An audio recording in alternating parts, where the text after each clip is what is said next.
मूर्ति उतारो मैं गिरधर तुरी आरती। मन में बसा कर तेरी मूर्ति उतारो मैं गिरधर तेरी आरती।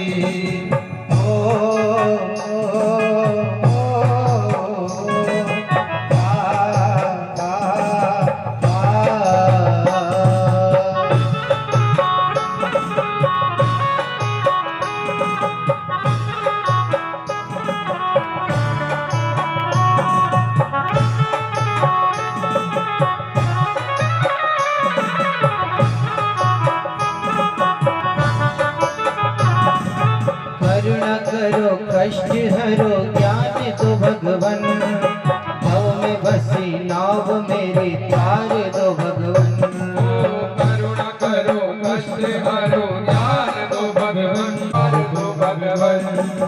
दर्द की दवा तुम्हारे पास है, दर्द की दवा जिंदगी दया की है भीख मांगती। मन में मूर्ति उतारो मैं गिरधर तेरी आरती। मन में गिरधर तेरी आरती।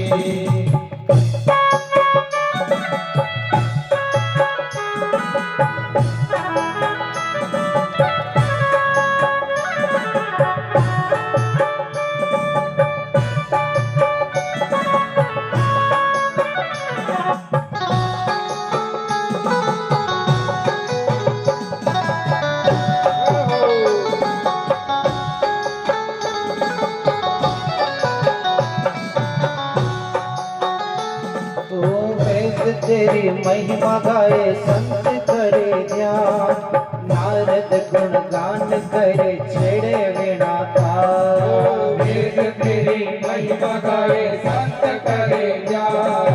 नारद गुण गान करे छेड़े वीणा तार। जिंदगी दया की है भीख मांगती।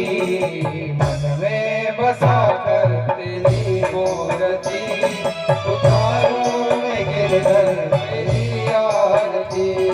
मूर्ति उतारो मैं गिरधर तेरी आरती। ओ वेद तेरी महिमा गाए संत करे ध्यान। नारद गुण गान करे छेड़े वीणा तार। वेद तेरी महिमा गाए संत करे ध्यान। नारद गुण गान करे छेड़े वीणा तार। भक्त तेरे द्वार करते हैं पुकार। भक्त तेरे द्वार करते हैं पुकार। जिंदगी दया की है भीख मांगती। मन में बसा कर तेरी मूर्ति उतारो मैं गिरधर तेरी आरती। मन में बसा कर तेरी मूर्ति उतारो मैं गिरधर तेरी आरती।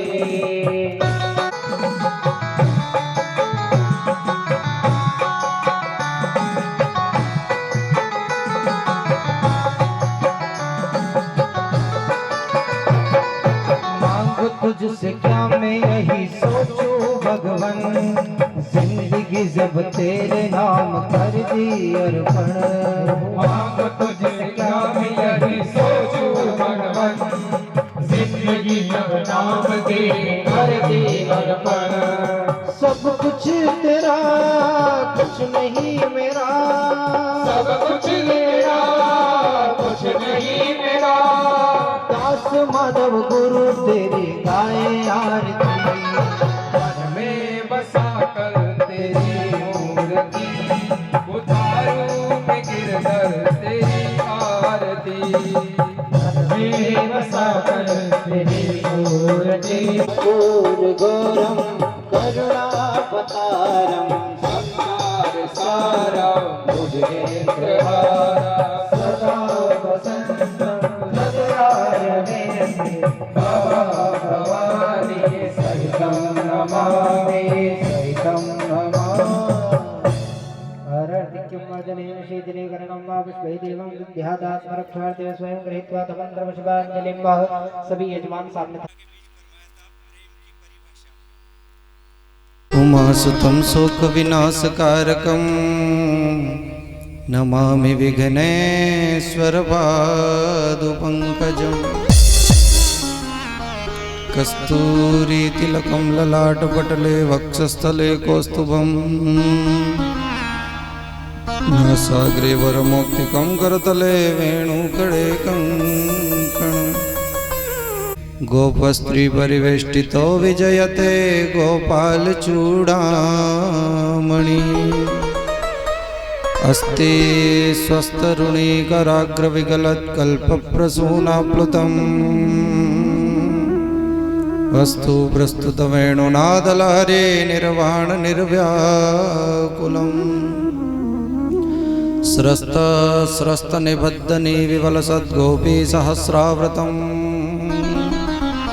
हस्तन्यस्तनतापवर्गमखिलोदारं किशोराग्रति अज्ञानतिमिरान्ध्यस्य ज्ञानाञ्जनशलाकया चक्षुरुन्मिलितं येन तस्मै श्रीगुरुवे नमः। तस्मै श्रीगुरुवे नमः। प्रणवौ पवनकुमार कलवन पावक ज्ञान घन जासुरदय आगार बसहि राम सरचावदर अवंतिकायां भेदावतारं मुक्तिप्रदानाय च सज्जनार्थम् अकाल मृत्यु परिरक्षणार्थं वन्दे महाकाल महासुरेश लोकाभिरामम् रणरंगधीरं राजीवनेत्रं रघुवंशनाथं कारुण्यरूपं करुणाकरन्तं श्रीरामचन्द्रं शरणं प्रपद्ये। श्रीरामचन्द्रं शरणं प्रपद्ये। मनोजवं मारुततुल्यवेगं जितेन्द्रियं बुद्धिमतां वरिष्ठं वातात्मजं वा नरयोत्तमोख्यं श्रीरामदूतं शरणं प्रपद्ये। श्रीरामदूतं शरणं प्रपद्ये। दक्षिणे लक्ष्मणो यस्य वामे च जनकात्मजा पूर्तो मारुतुर्यस्य तं वन्दे रघुनन्दनम्। स्वस्ति श्री गणेशाय नमः। श्री सरस्वती नमः। श्री गुरुचरण कमलेभ्यो नमः। श्रीमते रामानुजाय नमो नमः। भगवान राघवेंद्र सरकार के चरणों में प्रणाम। बालकृष्ण लाल के श्री चरणों में प्रणाम एवं भगवान श्री बालकृष्ण लाल की वांग्मय प्रतिमूर्ति श्रीमद् भागवत महापुराण के श्री चरणों में वंदन एवं यहाँ के जितने भी स्थापित देवी देवता इस नगर भवानी मंडी में जितने भी स्थापित देवी देवता है सभी स्थापित देवी देवताओं को इस पवित्र व्यास मंच से प्रणाम करते हुए हमारे ब्राह्मण देवता जितने भी ब्राह्मणों के विद्यार्थियों के संघ में आचार्य जी हमारा मध्य में पधारे हैं, ऐसे सभी आचार्य गणों के सभी ब्राह्मणों के श्री चरणों में सभी संतों के श्री चरणों में सभी के श्री चरणों में वंदन करते हुए सात स्वरों के उपासक संगीत साथी हमारे 24 चैनल के माध्यम से जितने भी घर में बैठ कर के जो इस कथा का रसास्वादन कर रहे हैं, इस चैनल ने बहुत जगह भगवान की कथाओं को पहुंचाने का कार्य किया है। तो ऐसे 24 चैनल के माध्यम से जितने भी घर पे बैठ कर के टीवीओ के माध्यम से कथा सुन रहे हो और जो भी हमारे चैनल YouTube के माध्यम से भी कथा सुन रहे हो, आप सभी महानुभावों को और जितने भी आप यहाँ पर विद्यमान विराजित सभी हमारे भाई तिवारी जी आदि सभी और भी जितने भी इस क्षत्रिय समाज एवं अन्य समाज जितने भी हिंदू धर्म को मानने वाले आप सभी मेहमानों को इस पवित्र व्यास मंच से सभी को हमारा बारंबार जय श्री कृष्णा। बहुत सारों ने हाथ ऊंचे कर दिए पर बोले नहीं है। तो आइए हम कुछ कहें और आप कुछ सुने, उससे पूर्व 2 मिनट वाणी को पवित्र करें, फिर इसके बाद में इस कथा में आनंद लें।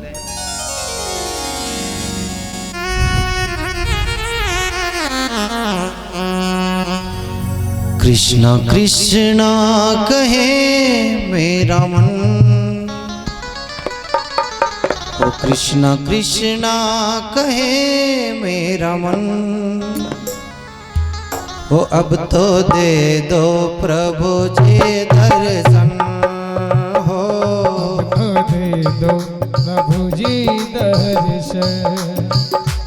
कृष्णा कृष्णा कहे मेरा मन मेरा मन मेरा मन, कृष्णा कृष्णा कहे मेरा मन, ओ अब तो दे दो प्रभु जी दर्शन हो, अब तो दे दो प्रभु जी दर्शन।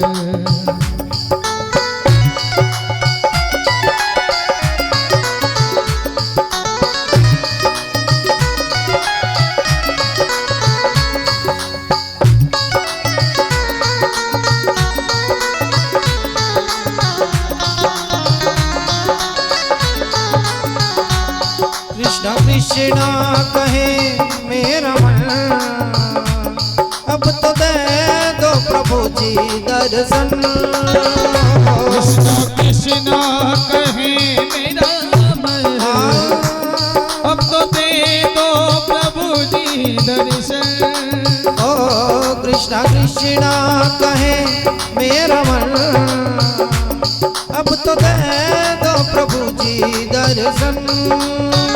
कृष्णा कृष्णा कहे मेरा मन, अब तो दे दो प्रभु जी दर्शन। कृष्णा कृष्णा कहे मेरा मन, तो दे दो प्रभु जी दर्शन, दे दो प्रभु जी दर्शन। बोलो राम राम राम सीता राम राम राम, बोलो राम राम राम सीता राम राम राम, सीता राम राम राम राधे श्याम श्याम श्याम, सीता राम राम राम राधे श्याम श्याम श्याम, सीता राम राम राम राधे श्याम श्याम श्याम, सीता राम राम राम राधे श्याम श्याम श्याम, सीता राम राम राम राधे श्याम। बोलो राजा रामचंद्र भगवान की जय हो।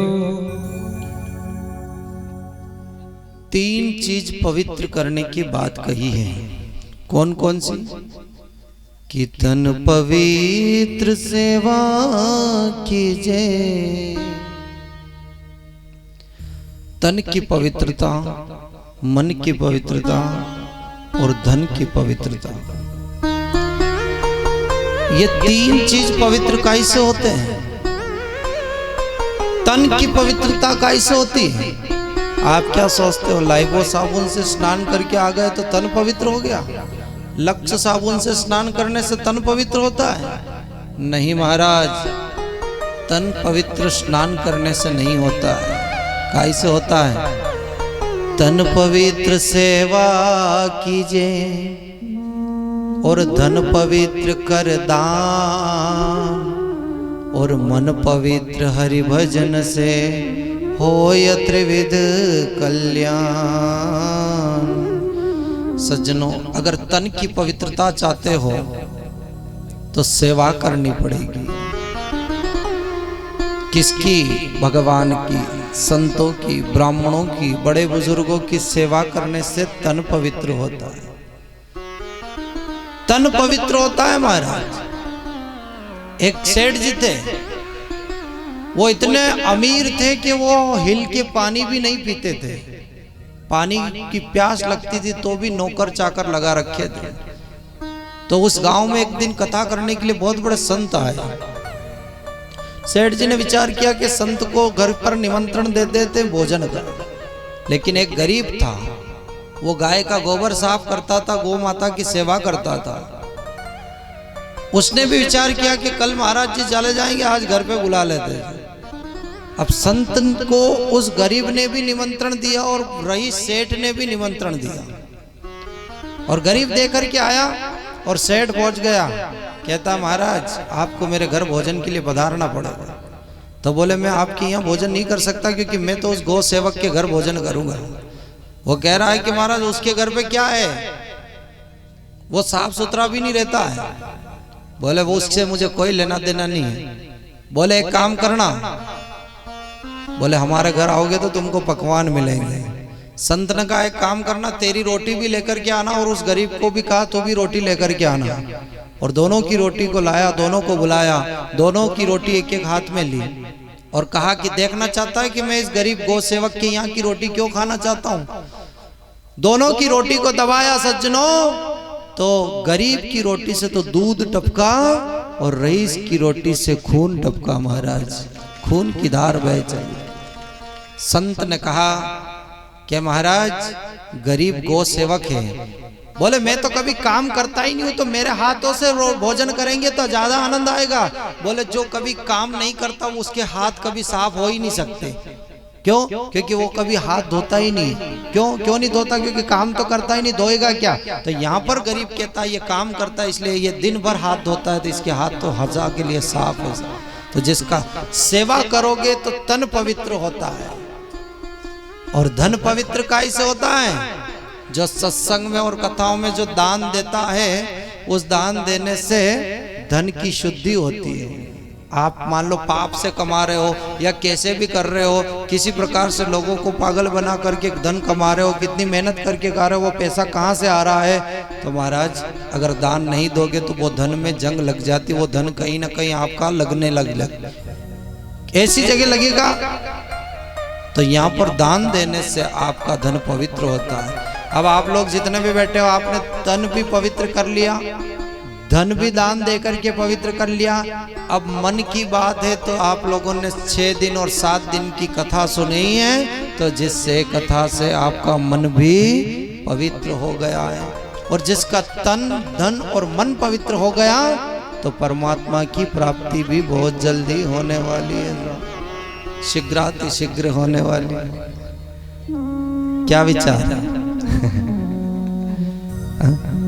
सज्जनों? कल आप और हम सभी ने बहुत सी सुंदर कथा में आनंद लिया था। कौन सी कथा थी वो? गोवर्धन पर्वत तक की कथाओं में। और 56 ही क्यों लगाते, ये कथा भी आप सभी ने बड़ी प्रेम से सुनी थी। नहीं तो 51, नहीं 52 और ना ही 53, आखिर 56 ही भोग क्यों लगते हैं? ये 56 भोगों की कथाओं में आप सभी ने आनंद लिया था। 7 वर्ष के मेरे गोविंद ने 7 कोस के लंबे चौड़े गोवर्धन पर्वत को 7 दिन और 7 रात्रि पर्यंत गोवर्धन पर्वत को उठा रखा था भगवान ने। और 7 दिन के बाद में गोवर्धन पर्वत की पुनः स्थापना हुई, और स्थापना होने के बाद में सभी ने मिलकर के गोपियों ने बड़ा भाव व्यक्त किया। और कल हमारे मध्य में भी गोवर्धन लीलाओं में आप और हम सभी ने बहुत ही सुंदर आनंद लिया था। पुनः जैसे का तैसा माहौल बना। इंद्र ने देखा कि ये कौन है ऐसा बालक।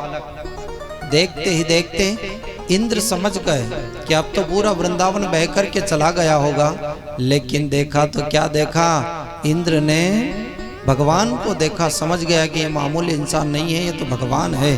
तो इंद्र ने स्तुति करी। क्या?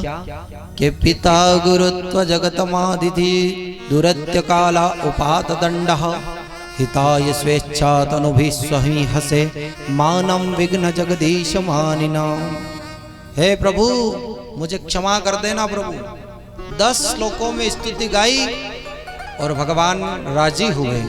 भगवान ने आशीर्वाद दिया, कहा इंद्र तुम क्या सोचते हो, तुम्हारी पूजा होनी चाहिए।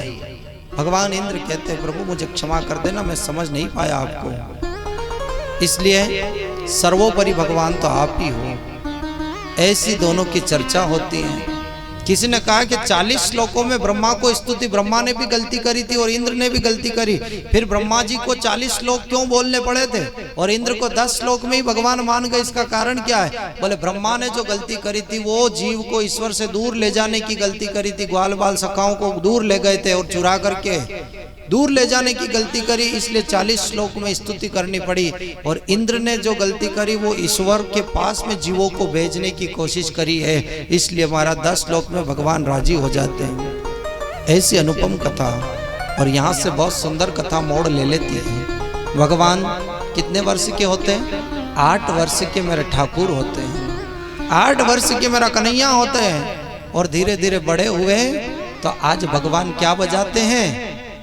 बांसुरी बजाते हैं।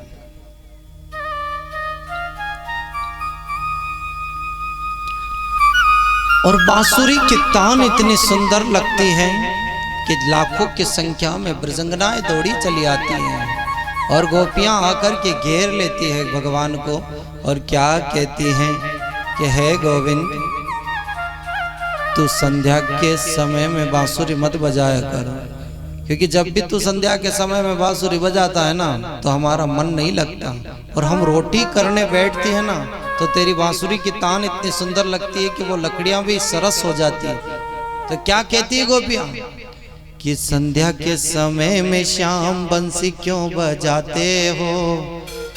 अरे धुआं से रोज मेरी आंखें भर जाती हैं, और सूखी लकड़ियाँ लेके करने रसोई बैठी, अरे वाही समय में तान बंसी सर जाती है, और जलती ना या लकड़ी और बनती ना रसोई मेरी, अरे जलती ना या लकड़ी और बनती ना रसोई मेरी, अरे धुआं से रोज मेरी आंखें भर जाती है, धुएं से रोज मेरी आंखें भर जाती है। गोपियों का भाव देखो, क्या कह रही है? हे कन्हैया, तू संध्या के समय में बांसुरी मत बजाया कर। जब भी तू बांसुरी बजाता है ना तो हम चूल्हे में रोटी बनाने के लिए बैठती है, और लकड़ियां कौन सी देती है? कौन सी देती है? सूखी लकड़ियां देती हैं, लेकिन तेरी बांसुरी की आवाज इतनी सुंदर लगती है कि वो सूखी लकड़ियां भी क्या हो जाती है? सरस। सरस मीन्स गीली हो जाती है। तो ये गीली लकड़ियां जलती नहीं है, तो गीली लकड़ी को चूल्हे में दोगे तो क्या होगा? धुआं होगा। तो महाराज, जलती ना या लकड़ी और बनती ना रसोई मेरी, वो लकड़ी नहीं जलती, मेरी रसोई नहीं बनती, तो धुआं करती है, तो धुएं से रोज मेरी आंखें भर जाती है। तो मत बजाया कर कन्हैया। भगवान ने बांसुरी बजाना बंद किया और गोपियों को शिक्षा दे रहे हैं। मेरे ठाकुर ने एक कथा ऐसी सुनाई जो आप सभी के सुनने लायक है महाराज, वो कथा ध्यान से सुनना। भगवान उन गोपियों को कौन सी कथा कह रहे हैं? भगवान कह रहे, गोपियों तुम सबको शर्म आनी चाहिए। अरे तुम सब पतिव्रता नारी हो, और पतिव्रता स्त्री का नियम होता है कि परपुरुष के सपने में भी दर्शन करती है तो दोष लगता है, और तुम सब अपने अपने पतियों को छोड़कर के मेरे पास में दौड़ी चली आई हो। जानती हो पतिव्रता नियम क्या होता है? तो वो गोपियां कहती है कि अगर तू इतना बड़ा कथावाचक है और तू इतना बड़ा ज्ञानी है तो बताना क्या होता है पतिव्रता नारी का धर्म। तो वो कथा आप सभी के सुनने लायक है महाराज। भगवान कह रहे हैं कि एक स्त्री को क्या करना चाहिए, तो गोपियां कह रही तू ही बता देना लल्ला, एक पतिव्रता स्त्री को क्या नियम पालना चाहिए। तो भगवान कथा बता रहे, कह रहे हैं कि प्रभु गोपियों, एक पतिव्रता स्त्री थी, उस पतिव्रता स्त्री का एक पति था, और वो 2 दिन के लिए बाहर गया। अग्निहोत्री ब्राह्मण था, वो रोज अग्निहोत्र करता था, और उसका एक 3 साल का बेटा था हमारा। पत्नी पास में बैठी, पति कह रहा 2 दिन के लिए बाहर जा रहा हूं मैं, तो अपने घर का ख्याल रखना। 2 दिन के लिए बाहर गया और 2 दिन बाद आया तो उसकी पत्नी क्या कर रही थी? बाहर बैठ कर के गेहूं बीन रही थी। 2 साल का 3 साल का बेटा उसका उसके पास में खेल रहा था, और जहां वो खेल रहा था, जहां वो बैठी थी, वहां पर एक अग्नि का कुंड धधक रहा था। इतने में बाहर से गया हुआ पतिदेव लौट करके आया, पास में बैठा। पत्नी कह रही है आप आ गए। वो उठे, उससे पहले पति उसकी गोदी में सो गया। सोया तो हमारा नींद आ गई। उसने गेहूं की थाली को हटाया और पति को सुला रही है। और उसका 2 साल का बेटा गुटमुन गुटमुन चल रहा है। खेलता खेलता अग्नि के कुंड के पास में गया। सज्जनों, वो माँ क्या करेगी? वो माँ देख रही है कि मेरा इकलौता बेटा है और अगर ये भी अग्नि के कुंड में गिर गया ना तो मेरा क्या होगा। उस स्त्री की जगह अगर आप होती तो क्या करते? उठावेगा उठो यहाँ थी, मेरा पति मर जाएगा, मेरा बेटा मर जाए। लेकिन उस स्त्री ने मन में भाव जगाया कि भले ही मेरा इकलौता बेटा मर जाए, मुझे उसकी कोई चिंता नहीं है, लेकिन मेरी गोदी में सो रहा मेरा पतिदेव की नींद नहीं टूटने दूंगी, क्योंकि इसकी नींद टूटेगी तो मेरी पातिव्रत धर्म पर आंच आ जाएगी। सज्जनों, देखते ही देखते वो 3 साल का बेटा गुटमुन गुटमुन चलता चलता अग्नि के कुंड में गिर पड़ा। मां के आंख में आंसू आए, आंसू की धार गिरी पति देव के माथे पर। पति की नींद टूटी। उसने कहा, देवी क्यों रो रही हो? बोले, ये बात तो बाद में पूछना, लेकिन हमारा इकलौता बेटा वो अग्नि के कुंड में गिर गया। बोले, तुमने मुझे जगाया नहीं? बोले, मैं जगाती तो आपके पतिव्रता धर्म पर आंच आ जाती। बोले, चलो उठ करके देखते हैं। दोनों ने दौड़ लगाई और देखा तो क्या देखा, उस पतिव्रता नारी के धर्म के प्रताप के कारण मेरे गोविंद ने उस अग्नि के अंदर कमल का फूल खिला दिया और फूल के ऊपर वो बच्चा खेल रहा है। ये होता है पतिव्रता धर्म का नाया। और तुम सब मेरी एक बांसुरी पर दौड़ी चली आई हो, शर्म आनी चाहिए तुम सबको। लेकिन अब वो गोपियां भी कमजोर नहीं थी। वो गोपियां भी क्या कह रही है कि हे कन्हैया, तूने तेरी कथा तो बता दी, अब जरा हमारी भी सुन ले। अब गोपियां कैसे शास्त्रार्थ में भगवान को हराती वो कथा, इसका जवाब कैसे देती गोपियां? गोपियां कह रही, गोविंद यूं बता कि चल ठीक है, तू पतिव्रता नारी की बड़ी सुंदर कथा बता रहा है ना, अब यूं बता कि अगर एक स्त्री का एक पतिदेव हो तो उस स्त्री को क्या करना चाहिए? तो भगवान कह रहा है कि अगर एक स्त्री का एक पति हो ना तो उसकी सेवा और पूजा करनी चाहिए। तो गोपियां कह रही कि कन्हैया यूं बता कि अगर उस स्त्री का वो पतिदेव 2 दिन के लिए बाहर चला जाए तो उस स्त्री को क्या करना चाहिए? तो भगवान कह रहे हैं कि अगर उसकी स्त्री, उसका पतिदेव अगर 2 दिन के लिए बाहर चला जाए तो सबसे पहले उस स्त्री को एक काम करना चाहिए। क्या? दरवाजा बंद कर देना चाहिए। और उस पतिदेव का फोटो हो, उस फोटो को भगवान के वहां पर रखना चाहिए स्थान पर, और किवाड़ लगा करके पतिदेव की फोटो, भगवान की पूजा करो। इसके बाद पति की फोटो की पूजा करनी चाहिए। अब गोपियां कह रही कि यूं बता कि अगर हम पूजा में बैठी और कोई आवाज लगाए तो हमको उठना चाहिए कि नहीं चाहिए? बोले, कभी नहीं उठना चाहिए। चलो ठीक, नहीं उठते।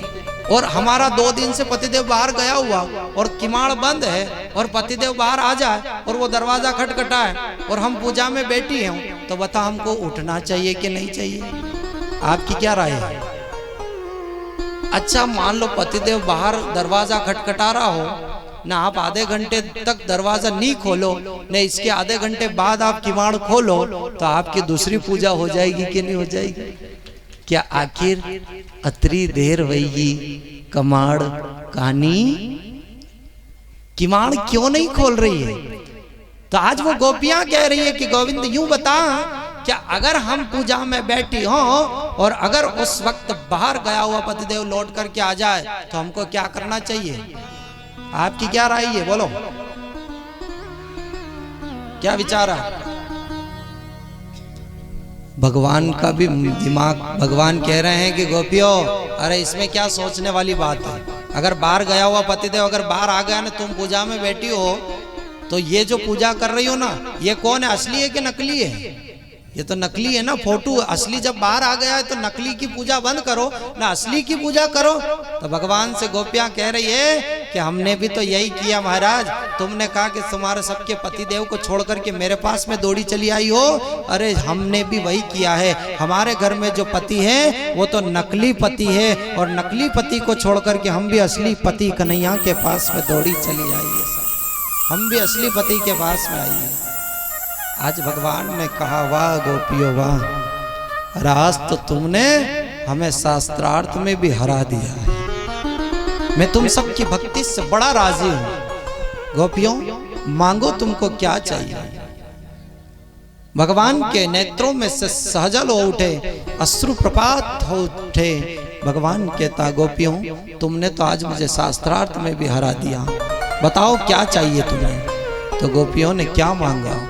हे कन्हैया, अगर देना चाहता है तो एक आशीर्वाद दे दे कि हम अन्न नहीं चाहिए, धन नहीं चाहिए, सिर्फ हम तेरे संग में रास लीला करना चाहते हैं, हम तेरे साथ में रास करना चाहती है, बस ये आशीर्वाद दे दे। तो भगवान ने कहा चलो ठीक है, उठो रास लीला करते हैं। तो गोपियों के मन में क्या आ गया, क्या आया? गोपियां कहने लगी, क्या कह रही है कि हमको तो ऐसा लगता है कि हमको भी भगवान के बगैर अच्छा नहीं लगता, लेकिन आज देखने को मिल रहा है कि कन्हैया को भी हमारे बगैर अच्छा नहीं लग रहा है। इतनी भी क्या जल्दी है, अरे थोड़ा रुक तो जाओ, कर लेंगे रास लीला। भगवान समझ गए कि इन गोपियों को अभिमान है, सभी गोपियों को छोड़ दिया और राधा नाम की गोपी को लेकर के आगे गए। तो वो क्या सोच रही है राधा नाम की गोपी, इन सभी में मैं ज्यादा स्मार्ट थी ना, इसलिए मेरे को लेकर के आए, है ना। तो वो राधा नाम की गोपी कह रही है प्रभु मैं थक गई हूँ। भगवान ने कहा मैं तुझे गोदी उठा लूं क्या? बोला हाँ हाँ मुझे उठा लो ना। भगवान ने कहा इसको भी अभिमान है, इसको भी छोड़ दो। भगवान उसको भी छोड़ करके अंतर ध्यान हो गए और सारी गोपियां मिलकर के क्या कह रही है, हे कृष्ण तू कहाँ छिप गया, तू क्यों विनोद करता है, तू क्यों मजाक करता है, तो जहां पर भी छिपा हो बाहर आ जाना। हम तेरे लिए हमारे पतियों को छोड़ करके आई है, हमारे घर गृहस्थी को त्याग करके आई है, इसलिए तू जल्दी आ जाना। लेकिन नहीं आई, नहीं आई। और अंत में सभी गोपियों से राधा नाम की गोपी मिली। वो कह रही है कि तुझे तो कृष्ण लेकर के आगे गए थे, कहाँ हैं? बोले मेरे मन में भी अभिमान आ गया, इसलिए मुझे भी छोड़ करके चले गए। अच्छा। सभी गोपियां चिल्लाती रोती, हे कृष्ण हे कृष्ण हे कृष्ण, सभी चिल्लाने लगी और हवाओं से पूछती, फिजाओं से पूछती, हे कन्हैया तू कहाँ चला गया? सभी ने मिलकर के गोपी गीत गाया है। भागवत जी में 5 गीत गाए गए हैं, वेणु गीत, भ्रमर गीत, गोपी गीत, है? ये इस प्रकार से 5 गीत गाए गए हैं। तो यहाँ पर सभी गोपियों ने गोपी गीत गाया है। क्या कि जयति तेधिकम जन्मना ब्रजा श्रयत इंदिरा शश्वदत्र ही दयति दृश्यता दीक्षुतावका स्तैद्रता सव स्वाम विचिन्वती। हे प्रभु अगर हम सबको छोड़ कर के जाना ही था तो क्यों वृंदावन में आया, क्यों हमारे संग में रास लीला करी है? सभी मिलकर के गा रही है और कह रही हैं कि तेरी अखियां हैं जादू भरी, बिहारी में कब से खड़ी। बहुत सुंदर किसी ने गाया है। हो तेरी अखियां हैं जादू भरी, बिहारी जी में कब से खड़ी। तेरी अखियां हैं जादू भरी, बिहारी जी में कब से खड़ी। तेरी अखियां हैं जादू भरी, बिहारी जी में कब से खड़ी।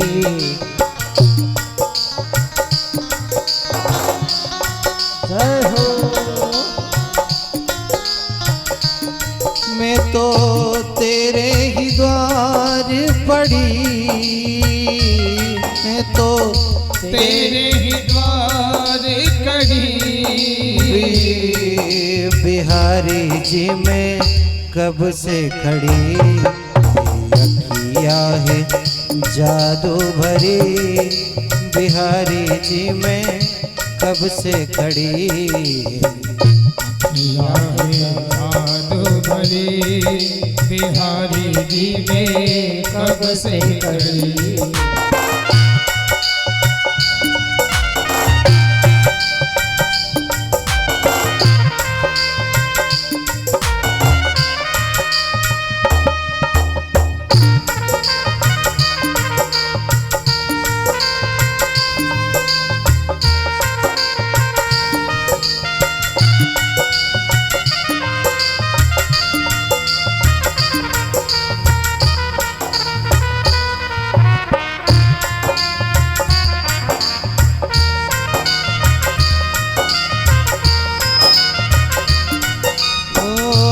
कृपा करो दास के स्वामी, कृपा करो दास के स्वामी, बाके बिहारी अंतर्यामी, बाके बिहारी अंतर्यामी। मेरी टूटे न भजन लड़ी, बिहारी जी में कब से खड़ी। मेरी अखियां हैं जादू भरी, बिहारी जी में कब से खड़ी।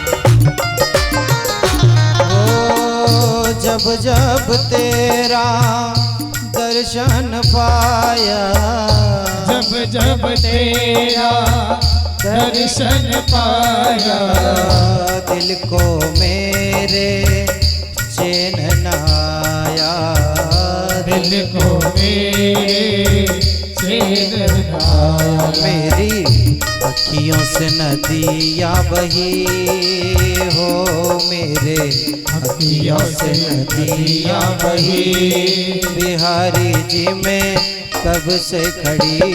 मेरी अखियां हैं जादू भरी, बिहारी जी में कब से खड़ी।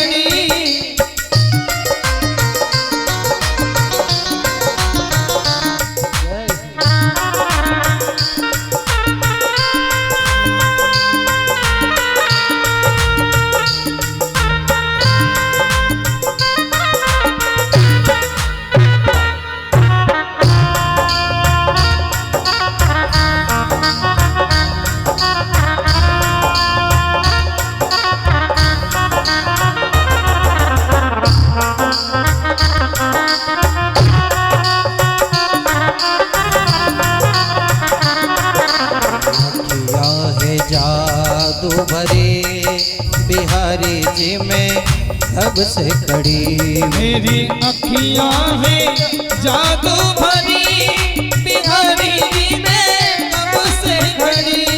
बिहारी जी में कब से खड़ी, बिहारी जी में कब से खड़ी, बिहारी जी में कब से खड़ी। बोलो सावलिया सेठ की जय हो।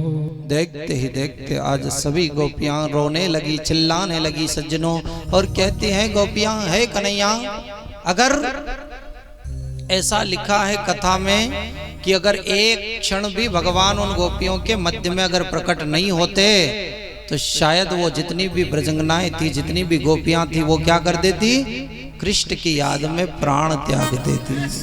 कृष्ण की याद में अपने प्राण को त्यागने ही वाली थी। हवाओं से पूछती, फिजाओं से पूछती, है गोविंद तू कहाँ है। सज्जनों, मात्र एक क्षण बचा था गोपियों के प्राण त्यागने में, इतने में तो भगवान उन सभी गोपियों के बीच में प्रकट हो जाते हैं। और कभी गाली देने का मन करे तो आज सभी गोपियां मिलकर के गोविंद को क्या कर रही है, गालियां दे रही है कि हे गोविंद तू कितना निष्ठुर है, तू कितना कपटी है, तेरा हृदय नहीं, तेरा हृदय पत्थर दिल है, तुझे शर्म नहीं आई। अरे जब हम सबको छोड़ करके जाना ही था तो क्यों हमारे संग में रास लीला करने का वचन दिया था तुमने। भगवान कहता मैं कभी किसी को छोड़ करके नहीं जाता, मैं तो तुम्हारे लिए इस पृथ्वी पर आया हूं, लेकिन तुम्हारे मन में अभिमान आ गया था, और जहां अभिमान रहता है वहां मैं कभी नहीं रहता। तुम क्या सोचते हो भगवान भी हमारे बगैर नहीं रह सकते। गोपियां कहती हमको क्षमा करें, आज के बाद हम अभिमान नहीं करेंगे। भगवान कहते बताओ क्या चाहती हो तुम सब। तो गोपियां कहती है कि हम तेरे संग में रास लीला करना चाहती हैं। तो भगवान ने देखा ठीक है आज समय अच्छा नहीं है, लेकिन आने वाले समय में जब शरद पूर्णिमा की रात्रि को जब मैं तुम सबको बुलाऊं उस दिन दौड़ी चली आना। तो सभी गोपियां थी तो घर पे, लेकिन मन कहाँ था उनका। जैसे आप सब बैठे तो कथा में, लेकिन मन घर पे है कि नहीं है। ऐसे ही सभी का मन, गोपियां रहती तो घर में थी लेकिन कान उनके और दिल भगवान के चरणों में था। वो इंतजार कर रही कि कब भगवान बांसुरी बजाए और हम दौड़ के चली जाए। तो वो समय आता है कौन सा, शरद पूर्णिमा की रात्रि के 12 बजे भगवान अपने महल से उठते हैं और वृक्ष के नीचे अपने पीत पीताम्बरी ऊपरी दुपट्टा को नीचे बिछाया और बांसुरी को रखा और कहा, हे बांसुरी मैंने तेरी सेवा करी है, अपने अधर होठों पर रख कर के तेरे चरणों को दबाया है। जरा मैं आपसे परिचय दे दूं, ये बांसुरी कौन है? कौन है ये बांसुरी? ये मामूली बांसुरी नहीं, ये पूर्व जन्म में कौन थी ये बांसुरी। तो ये बांसुरी की कथा मैं आपसे निवेदन करूं। ये भी रामावतार की कथा है। महाराज राम जी महाराज का 14 वर्ष पूर्ण हुआ तो राम जी ने सभी को दान दिया, लेकिन हनुमान जी को कुछ नहीं दिया। जानकी ने कहा कि इनको कुछ नहीं दे रहे हो। बोले इनको क्या दूं, मेरे पास कुछ रहा ही नहीं, क्या दूं। हनुमान जी ने कहा अपने को क्या करना, अपन तो वैसे आनंद में। जानकी कह रही है आप नहीं दोगे तो मैं दूंगी। क्या दोगी? बोले उनके गले से एक हार उतारा, एक मोतियों की माला दी और कहा हनुमान ये मोतियों की कीमत बहुत ज्यादा है, इसलिए संभाल करके रखना। हनुमान ने उसी वक्त उस माला को तोड़ दिया और तोड़ करके दांत से तोड़ा, देखा और फेंका, तोड़ा, देखा और फेंका। जानकी कह रही है कि वानर का वानर ही रह गया महाराज। अरे इतनी कीमती की माला दी हनुमान तुमने तोड़ दी, क्या देख रहे हो इसमें? हनुमान जी महाराज कह रहे हैं कि माँ मैं इसमें देख रहा हूं कि मेरा राम कहां पर बैठा है, और जिसमें राम नहीं वो मेरे किसी कीमत का नहीं है महाराज, जिसमें राम नहीं है। अच्छा कुछ नहीं दिया? विश्वामित्र जी ने पूछा कि तुमने हनुमान को क्यों नहीं दिया?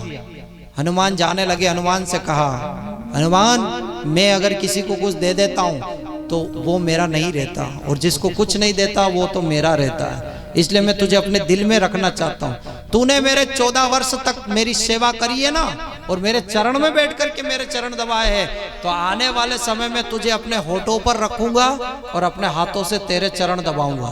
तो ये कौन थे?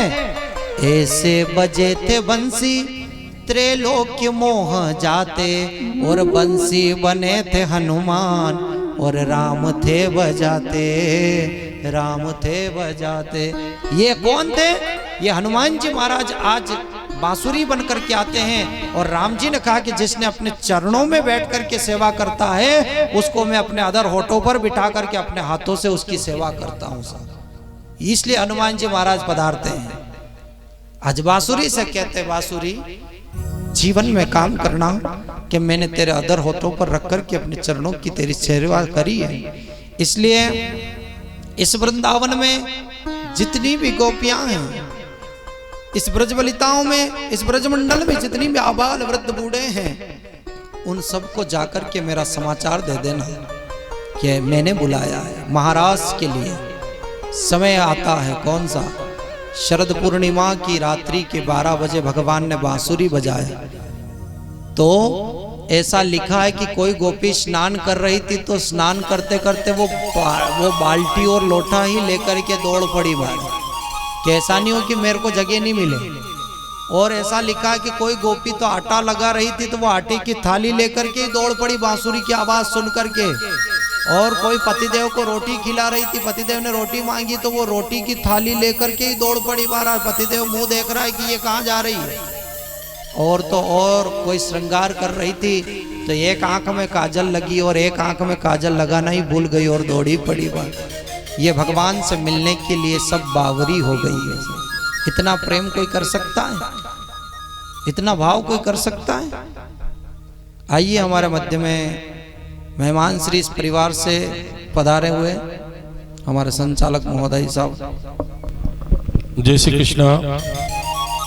जिनका परिचय मैं आपको देने जा रहा हूं, लगभग आप सभी इनको जानते हैं। जोरदार तालियों से इनका स्वागत कीजिए। जिनको पूरी भवानी मंडी जानती है, श्री रामलाल जी गुर्जर साहब पूर्व चेयरमैन हमारे बीच पधारे हैं।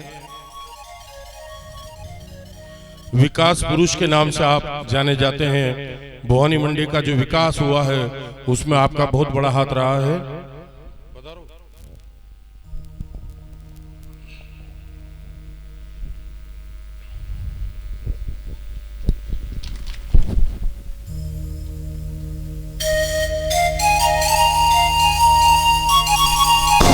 ऐसे बजे थे बंसी त्रैलोक्य मोह जाते, और बंसी बने थे हनुमान और राम थे बजाते। सज्जनों, आज सभी गोपियों का भाव देखो। कृष्ण की बांसुरी को सुनकर के सभी ब्रजंगनाएं, सभी गोपियां दौड़ी चली आई है। और देखा तो भगवान ने बांसुरी को बजाना बंद किया। मधुर मधुर स्वर में पहले तो बांसुरी बजाई उन्होंने, और ऐसी बांसुरी को बजाया है कि जितनी भी उस क्षेत्र में गोपियां थी सभी दौड़ी चली आई है। और कोई भगवान का आलिंगन कर रही है, कोई स्पर्श कर रही है, कोई आरती उतार रही है, कोई प्रभु के चरणों को निहार रही है। और देखा भगवान ने तो लाखों की संख्या में गोपियां ही गोपियां हैं। सभी ब्रजंगनाओं को देखा, भगवान ने बांसुरी को छोड़ा और देखा तो लाखों की संख्या में। भगवान ने पूछा क्या चाहती हो? बोले हम आपके संग में महाराज करना चाहती हैं। तो महाराज की जब बात आई तो महाराज में अकेले भगवान कृष्ण और लाखों की संख्या में गोपियां, तो अकेला इंसान उनके संग में रास कैसे करेगा? तो संत कहते हैं कि कृष्ण तो एक ही थे, लेकिन उन गोपियों का भाव देखो कि उनके बीच में नाच तो गोपी रही थी, लेकिन उनको ऐसा लग रहा था कि जैसा यहाँ मेरे संग में कन्हैया ही नाच रहा। जैसा आप लोग 24 घंटे बस की यात्रा करके आते हो, ने घर पे कुर्सी पर बैठते हो तो आपको ऐसा लगता है हिलते ही रहते हो। क्यों? क्योंकि ऐसा लगता है जैसे बस में ही बैठे हो। तो उसी प्रकार से जो 24 घंटे कृष्ण में रहता है उसको यूं लगने लगा कि नाच तो मेरे संग कृष्ण रहा, लेकिन वास्तव में उनके पास में कौन नाच रहा था? गोपी नाच रही थी। अच्छा, रास लीला हुई तो वहां पर महादेव को मालूम पड़ा। उनके रास में कौन आया था? शंकर भगवान भी आए थे कि नहीं आए थे? अन्नपूर्णा माँ से भिक्षा मांगने जाते थे। अन्नपूर्णा माँ भिक्षा दे। अन्नपूर्णा माँ कहती है कि कुछ और भी मांग लो कभी कभी। शंकर भगवान ने कहा था कि जब समय आएगा तो मांगूंगा। तो आज अन्नपूर्णा माँ के पास में बोले बाबा पधारते और कहते माँ आज मुझे भिक्षा में अन्न नहीं चाहिए। क्या चाहिए? बोले मुझे स्त्री बना दो। पार्वती सच करके जा रही थी। भोलेनाथ ने पूछा कहाँ जा रही हो? तो बोले रास में जा रही हूँ। तो बोले मैं भी चलूं क्या? तो शंकर भगवान कह रहे हैं रास में मैं भी चलूं क्या? तो वहां पर पार्वती कहती वहां पर पुरुषों का प्रवेश बंद है, वहां तो केवल स्त्रियां ही आ सकती है। तो बोले मुझे भी ले चलना। अच्छा एक बात बताऊं आपसे, अगर एक पिताजी मार्केट में जा रहे हैं और छोटा बच्चा अगर जिद करे कि पिताजी मैं भी चलूंगा तो अच्छा लगता है। एक माँ अगर बाजार जा रही है और बेटी जिद करे कि मैं भी चलूंगी तो अच्छा लगता है। और एक पति बाजार जा रहा है और पत्नी जिद करे कि मुझे भी ले चलो, अच्छा लगेगा, अच्छा लगता है। लेकिन महाराज एक पत्नी मार्केट जा रही है ने पतिदेव कहे कि मैं भी आऊं तो अच्छा लगता है? नहीं लगता है ना। लेकिन यहाँ पर जिद कर रहे हैं कौन? मेरे महादेव, मेरे भोलेनाथ कह रहे मुझे भी ले चलना। तो बोले नहीं नहीं नहीं महाराज। तो बोले बाबा गए अन्नपूर्णा माँ से और जाकर के कहते हैं कि ओ अन्नपूर्णा माँ आज मुझे एक स्त्री बना दो। अच्छा एक बात बताओ, अन्नपूर्णा माँ कहती है कि मैं स्त्री जैसी साड़ी आपको पहना दूंगी, स्त्री जैसी चुनरी और लहंगा पहना दूंगी, स्त्री जैसा सारा मेकअप कर दूंगी, लेकिन स्त्री जैसी चाल कहाँ से लाओगे? बोले उसकी चिंता मत करो। तो आज भोलेनाथ गोपी बन करके गए, इसलिए शंकर भगवान का दूसरा नाम पड़ गया गोपेश्वर महादेव की। और गोपी बन करके गए तो वहां नाचने लगे। तो नाचते नाचते क्या हुआ? वहां पर साड़ी का पल्लू खिसक गया। तो अंदर कौन थे? शिव जी के गले में सर्प था महाराज, वो भी नाचने लगा। तो गोपियां डर गई कि ये कौन सी गोपी आई, मोटी तगड़ी नजर आ रही है। और देखा तो ये तो भगवान समझ गए कि ये तो मेरे महादेव आए हैं। तो तो हम भी उस रास लीला में प्रवेश करें और जो भी रास करना चाहे। तो कैसा रास हुआ कि वृंदावन बंसी बट बांसुरी बजाई काना, अरे हर घर से आई सब गोपन की बाला रे, और शरद जुनाई में रचाई रास लीला श्याम, अरे बाजत मृदंग सुनी बांसुरी रसाला रे, अरे सुख कवि तथ्य थैया तथ्य नाच बोलैया रे, अरे सरगम चढ़ी देखत निहाला रे। ऐसा रास हुआ। कैसा रास हुआ कि ऐसो रास आला करे मदन गोपालाज, ऐसो रास आला करे मदन गोपालाज, अरे दो दो संग बाला बीच नाचे नंद लाला रे, दो दो संग बाला बीच नाचे नंद लाला रे। दो दो के संग में एक एक मेरे कन्हैया होते हैं और रास होता है तो आकाश से देवता भी पुष्प की वृष्टि कर रहे हैं और कह रहे हैं कि वाह गोविंद वाह, हमारा मन कह रहा है कि हम भी तेरे संग में रास लीला करें।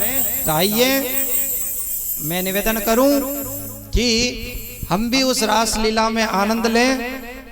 और ये गांव राजोदा मंडी नहीं होना चाहिए, ये भवानी मंडी नहीं होना चाहिए। क्या होना चाहिए? श्रीधाम वृंदावन होना चाहिए। और सभी ने मिलकर के रास लीला में आनंद लिया, जहाँ ब्रह्मा भी नाच उठे ऐसा रास हुआ। 6 महीने तक रास लीला चली। आइए 2 मिनट हम भी परमात्मा का भजन करें और रास में आनंद लें।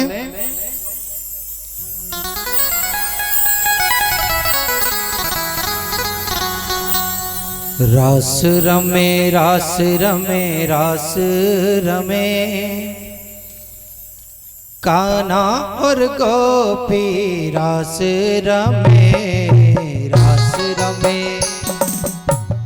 रमे रास रमे रास रमे, कान्हा और गोपी रास रमे रे, कान्हा और गोपी रास रमे, रमे रास रमे रास रमे, कान्हा और गोपी रास रमे रे। मोर का सुर दूर दूर सुनावे, मीठे मीठे गीत श्याम मुरली में गावे, मीठे मीठे गीत श्याम मुरली में गावे।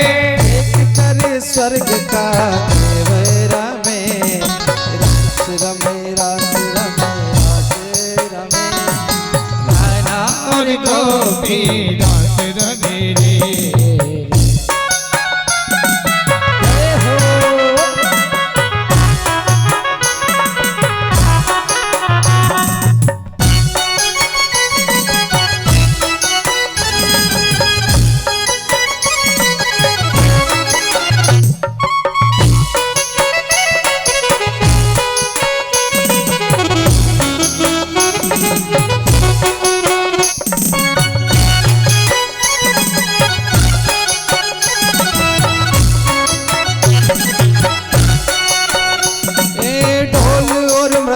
साथ धूम मचावे, ढोल मृदंग साथ धूम मचावे, सुंदर कालिंदी जावे, देख कर अजब भाव उनमें बसे, देख कर अजब भाव उनमें बसे। जय हो रास रमे रास रमे रास रमे, कान्हा और गोपी रास रमे, रमे रास रमे रास रमे, कान्हा और गोपी रास रमे रे।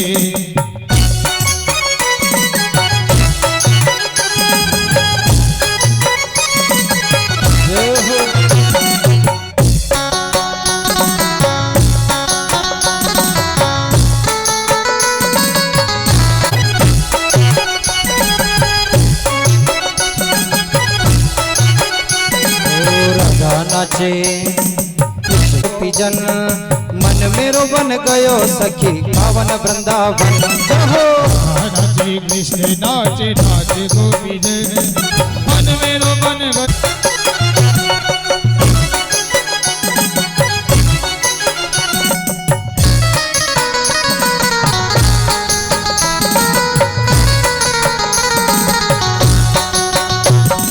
शंकर नाचे नादी गाने नाचे देवगण, शंकर नाचे नाचे नदी गण, शंकर नाचे ब्रह्मा नाचे नाचे नंदी गण ओ मन मेरो बन गयो सखी पावन। अरे राधा नाचे, राधा नाचे कृष्ण नाचे नाचे गोपी जन, राधा नाचे कृष्ण नाचे नाचे गोपी जन, मन मेरो बन गयो सखी रे पावन वृंदावन। हरि बोल।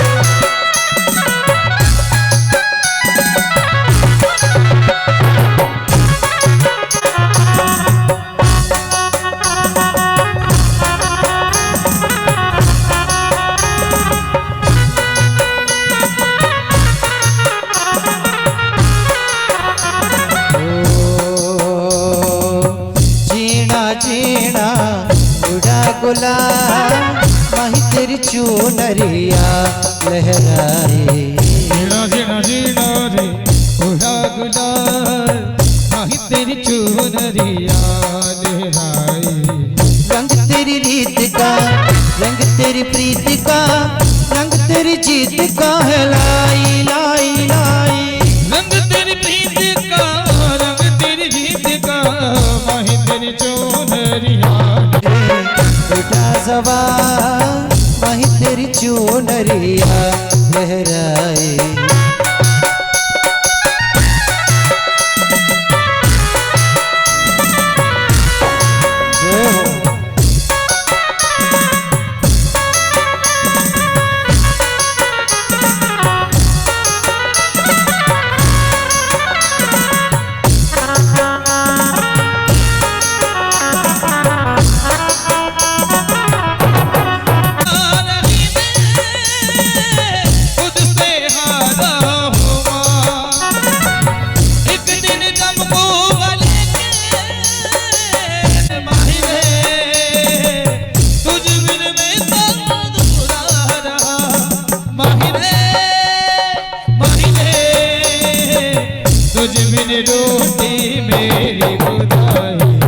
जब जब मुझे मिले बेटा जवा माही तेरी चुनरिया लहराए।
ले लो चूड़ी ले लो, चूड़ी ले लो, चूड़ी ले लो।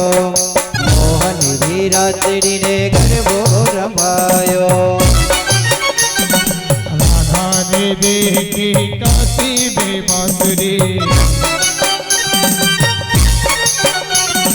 राधा ने देखी यमुना में बांसुरी। मंद मंद कर मुस्कायो, मंद मंद कर मुस्कायो। वीरज में चूड़ी ले चढ़ायो। चूड़ी ले लो, चूड़ी ले लो, चूड़ी ले लो, चूड़ी ले लो। मोहन ने रूप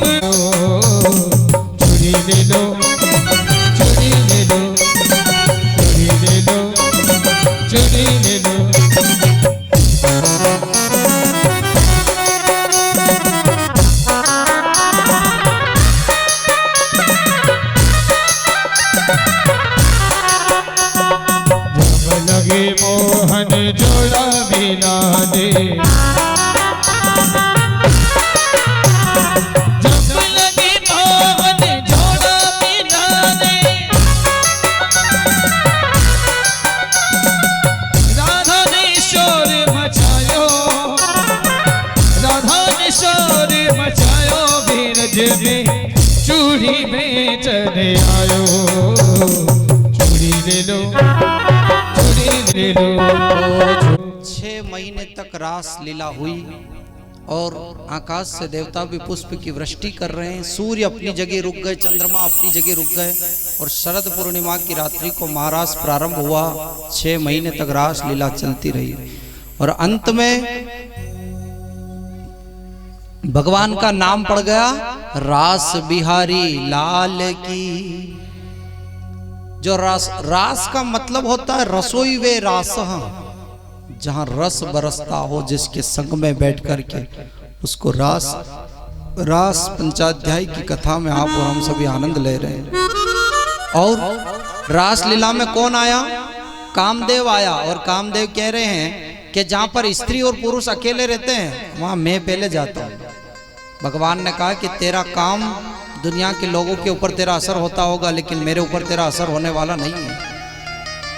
भगवान ने कामदेव को पकड़ा और वृक्ष पर उल्टा लटका दिया और कहा कि देख मेरी रास लीला, जब तक रास लीला चले तो उल्टा लटक करके देख। भगवान के ऊपर जरा सा भी असर नहीं हुआ। और उसी में इधर नारद जी गए कंस के पास में और जाकर के क्या कह रहे हैं? कंस महाराज, क्या तुम्हारे दुश्मन को मारा है कि नहीं मारा है? उस वक्त कंस कहता है नारद, अरे मैं जिस किसी को भी भेजता हूं ना तो वो तो नहीं आता, लेकिन उसकी खबर आती है।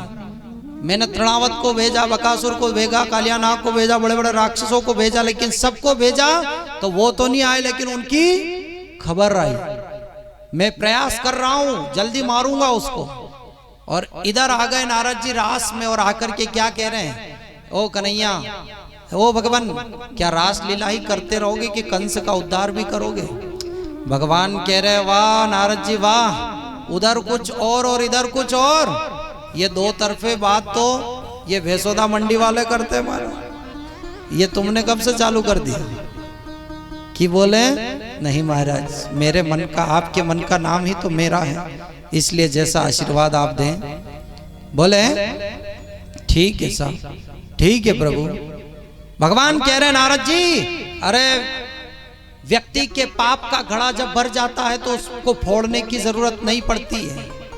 जब व्यक्ति के पाप का घड़ा भर जाता है तो उसमें कंकर मारने की जरूरत नहीं पड़ती, वो तो खुद ब खुद फट जाता है। इसलिए कंस के मात्र 3 दिन और बाकी है और कह देना कंस को कि तैयारी कर ले, मैं आ रहा हूं। समय निकलता गया, मेरे गोविंद धीरे धीरे बड़े होते गए। कितने वर्ष के हो गए? 11 वर्ष के मेरे गोविंद होते हैं। समय निकला तो अब यहां से कथा मोड़ ले लेती है। जो कथा है वो विरह की कथा है, यानी कि वीर रस में कथा है, यानी कि कृष्ण की याद में आंसू बहाती है गोपियां। वो कथा अब प्रारंभ होने जा रही है। कैसे होती है वो कथा, ध्यान से सुनिए। एक दादी जी थी, पहले विरह की कथा सुना है, उससे पहले आप सबकी बातें करें। पहले सब कह रहा होगा कि महाराज दादी जी नजरे आई रहा था ना, दूसरा कोई नजरे नहीं आई रहा। तो मैं एक निवेदन करूं, आप सब कथा सुन रही हो, पर कैसे सुन रही हो वो कथा ध्यान से सुनना। एक दादी जी थी, कथा में आगे आगे बैठती थी और गुरुजी कथा करते थे, तो जैसे ही वो कथा करते थे दादी जी बैठ करके रोती थी। तो गुरुजी ने कहा कि ये हमारी अति बढ़िया भक्तों ने देखा कि मेरी कथा इसको इतनी अच्छी लग रही है और मैं कथा कह रहा हूं और ये रो रही है, इसका मतलब आखिरी दिन 500 का नोट यही चढ़ाएगी। लेकिन दादी जी तो भवानी मंडी की थी, रोज तो आगे आगे बैठती थी, न चढ़ोतरी के दिन पीछे ही पीछे बैठी। अब कथा प्रारंभ हुई, महाराज कथा हुई तो कथा सब चढ़ोतरी करके चले गए। अब नहीं तो दादी जी उठे नहीं महाराज उठे, क्योंकि महाराज को पता है कि ये 500 की नोट चढ़ाने वाली आज पीछे बैठी, हो सकता लेट आएगी। पर अब सब चले गए, वो दोनों ही बैठे रह गए। अब नहीं तो दादी जी उठे नहीं महाराज उठे, तो अब क्या करे? गुरुजी को देर हो रही थी, गुरुजी ने भागवत जी घड़ी करी, ने बोले मेरे को ही जाना पड़ेगा। गुरुजी पास में गए और कहते दादी जी आपको मेरी कथा इतनी अच्छी लगी कि मैं कथा करता था और आप रोती थी। तो बोले महाराज इस चक्कर में मैं नहीं रोती थी। तो बोले क्यों रोती थी? बोले मेरे को तो इसलिए रोना आता था कि आपका जो ये भागवत जी का कपड़ा है ये पीले रंग का है और मेरा जो पतिदेव शांत हो गया वो केसरिया रंग री पगड़ी बांधतो तो मेरी याद में रोई री मारे कहीं काम आप कथा। तो कहीं गुरु जी ने कहा वाह देवी वाह, अगर आप जैसी 2-4 और दादी जी मिल जाए तो मेरी तो कथा ही बोट हो जाए मेरे। तो कहीं आप भी किसी की याद में बैठ के कथा तो नहीं सुन रही हो? इसलिए आराम से कथा का आनंद लेते हुए, और अब मैं आपसे निवेदन करूं कि अब जो कथा है वो कथा यहां से मोड़ ले लेती है। कैसे मोड़ लेती है? एक दिन की बात है, कंस महाराज बैठे हुए अकेले, उन्होंने कहा कि मैं कृष्ण और बलराम को कैसे लेकर के मथुरा आऊं। नारद जी से पूछा कैसे लाएं? नारद जी ने कहा कि उसके लिए धनुष यज्ञ करो, और धनुष यज्ञ होगा तो उसके बहाने कृष्ण और बलराम दोनों आ जाएंगे। और नारद जी कहते हैं कि तुमने अभी तक बड़े बड़े राक्षसों को भेजा है, लेकिन ये सब कौन थे? ये सब क्रूर थे, और भगवान कभी क्रूर व्यक्ति से नहीं आते। भगवान किससे आएंगे? अक्रूर से आएंगे। इसलिए तुम्हारे पास में अक्रूर है, अक्रूर काका कृष्ण के काका लगते हैं, उसको भेजो। आज अक्रूर को बुलाया, काका तुमको एक काम करना पड़ेगा, वृंदावन जाना और कृष्ण और बलराम को लेकर के आना। क्यों? क्योंकि धनुष यज्ञ रखा है। अक्रूर काका की आंखों में आंसू आ गए। अक्रूर काका कहते जब तक कन्हैया जन्म लेकर के गोकुल गया था, जब से मेरा दर्शन नहीं किया, मैंने उसको देखा नहीं है, और आज मेरा सौभाग्य है कि मैं कृष्ण को लेने जा रहा हूं। सुबह 6 बजे का निकले हैं, लेकिन वृंदावन और मथुरा की दूरी कितनी है? 14 किलोमीटर की। लेकिन 6 बजे गए तो शाम की गोधूली वेला हो गई। क्यों इतना समय क्यों लगा? इसलिए लगा कि अक्रूर काका रथ को लेकर के चल रहे थे, तो वो वृंदावन में खड़े रह गए और वृक्ष को देख रहे, काश इस वृंदावन का मुझे एक वृक्ष बना देता तो कृष्ण को छांव देने में मैं काम आता। काश मुझे इस वृंदावन की एक मिट्टी बना देता तो कभी खेल खेल में गोविंद मेरे ऊपर पैर रख देता तो ही मेरे जीवन का उद्धार हो जाता। ये सोच सोच करके रथ को चला रहे। इतने में तो 2 लाख गायों के बीच में मेरे गोविंद और बलराम। शाम की 6 बज गई, गोधूली का वेला है, सूर्य अस्त का समय है, और गायों के पैर से उड़ रही खूर और धूल और मिट्टी मेरे गोविंद के कपोल पर ऐसा प्रतीत हो रही है जैसे एक मणि के ऊपर धूल चिपक गई हो। और चलते चलते आए, अक्रूर सोच रहा है कि कृष्ण और बलराम मुझे थोड़ी पहचानते हैं, जब भी वो मुझे दिखेंगे मैं उनके चरणों में साष्टांग प्रणाम कर दूंगा, सो करके प्रणाम करूंगा, दंडवत प्रणाम करूंगा। इतने में तो वृंदावन आ गया। रथ से नीचे उतरे, गायों के बीच में भगवान कृष्ण और बलराम है। भगवान कह रहे हैं दाऊ भैया ये कौन आ रहे हैं मालूम है आपको? ये अपने अक्रूर काका आ रहे हैं। और इधर काका ने देखा कन्हैया आ रहा है, ये तो मुझे नहीं पहचान पाएंगे। लेकिन अक्रूर दंडवत प्रणाम करे उससे पहले तो दोनों भैया ने आकर के साष्टांग प्रणाम कर दिया। काका आओ प्रणाम, साष्टांग वंदन है आपको। क्या बात है, बहुत दिनों बाद आए हो, क्या समाचार लेकर के आए हो? अक्रूर काका ने गले से लगाया और कहा कृष्ण मैं तेरे से झूठ नहीं बोलूंगा, हे बलराम तेरे से भी झूठ नहीं बोलूंगा। कंस ने धनुष यज्ञ रखा और उस यज्ञ में तुम दोनों को लेने के लिए मुझे भेजा है। कृष्ण रो दिए, कहते हैं ये बात मुझसे कही लेकिन मेरी माँ यशोदा को मत कह देना। क्यों? क्योंकि 1 गिलास दूध पीता हूँ मैं, और उसमें से किसी दिन 1 घूंट भी कम पीता हूँ तो वो 2-4 वैद्य डॉक्टर को बुला करके मेरी जांच करवाती, मेरा इलाज करवाती कि इसने आज 1 घूंट दूध कम क्यों पिया। और अगर वो मेरी माँ को मालूम पड़ गई कि ये अक्रूर उसको लेने जा रहा है तो वो जिंदा नहीं रखेगी। दाऊ भैया कह रहे चलो घर के अंदर चलते, महल में चलते, क्या वार्तालाप वहीं करेंगे। यशोदा ने कहा आइए अक्रूर काका, क्या बात है, शुभ संदेश लेकर के आए हो, शुभ संदेश लेकर के आए हो, शुभ समाचार लाए हो? बोले हाँ। क्या समाचार? बोले मैं कृष्ण और बलराम दोनों को लेने आया हूं। अच्छा, ये बात कही तो यशोदा रो दी और रो कर के कहती है, रे अक्रूर, तू अक्रूर नहीं है रे, अरे तू तो क्रूर है रे, तू क्रूर। कृष्ण से मैं एक क्षण भी दूर नहीं रह सकती और तू लेने आया है। ये सारी वार्तालाप हो रही थी, नंद बाबा भी रोने लगे। गोपियों को बात करते करते पूरी रात गुजर गई। सुबह का ब्रह्म मुहूर्त 4 बज गई। गोपियां सखा कह रहे हैं कि हे कृष्ण, रोज तो तेरी हलचलें और तेरी चंचलता, तेरी चपलता हमको जगा देती, लेकिन आज सन्नाटा छा रहा है, क्या बात है। आज गोपियां चल करके कृष्ण के पास में आई, कहती है कहाँ? बोले मैं जा रहा हूं। भगवान कहते हैं जा रहे हो? हाँ मैं जाना होगा। गोपियां कहती वाह गोविंद वाह, अरे जब जाना ही था तो हमारे संग में रास क्यों रचाया, और जाना ही था तो हमारे घर में माखन चुराने क्यों आया, और जाना ही था तो हमसे प्रेम का वादा क्यों किया। भगवान के मुंह में शब्द नहीं रहे और इतने में गौ माता भी रो रो करके कहती हैं कि तू मत जा, तू मत जा। रथ पे बैठे और जाने लगे तो मथुरा के मार्ग पर लाखों की संख्या में गोपियां सो गई और कहती है कि कृष्ण, हमारे जीते जी तो तू हमको छोड़ करके नहीं जा सकता, लेकिन अगर जाने का मन करता है ना तेरा, तो तेरे रथ को हमारे बदन के ऊपर से ले जाओ और हमारे प्राणों को भी तेरे संग में ले जा। इतना प्रेम गोपियां करती है। ये गोपियां कौन है? ये गोपियां कोई स्त्री नहीं है, गोपी कोई पुरुष नहीं हुआ करता है।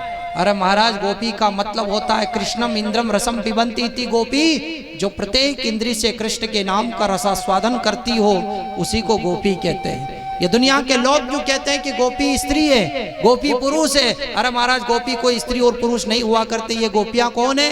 ये वेद के मंत्र, वेद की ऋचाएं, यही वेद मंत्र और भगवान जहाँ रहते वहाँ वेद रहता है, जहाँ वेद है वहाँ भगवान रहता है। वेद के मंत्र और ऋचाएं यहाँ पर गोपी बन करके आती है। और तो और ये संत कौन है? ये गोपियां जिसके घर भगवान माखन चुराने गए, ये कौन थे?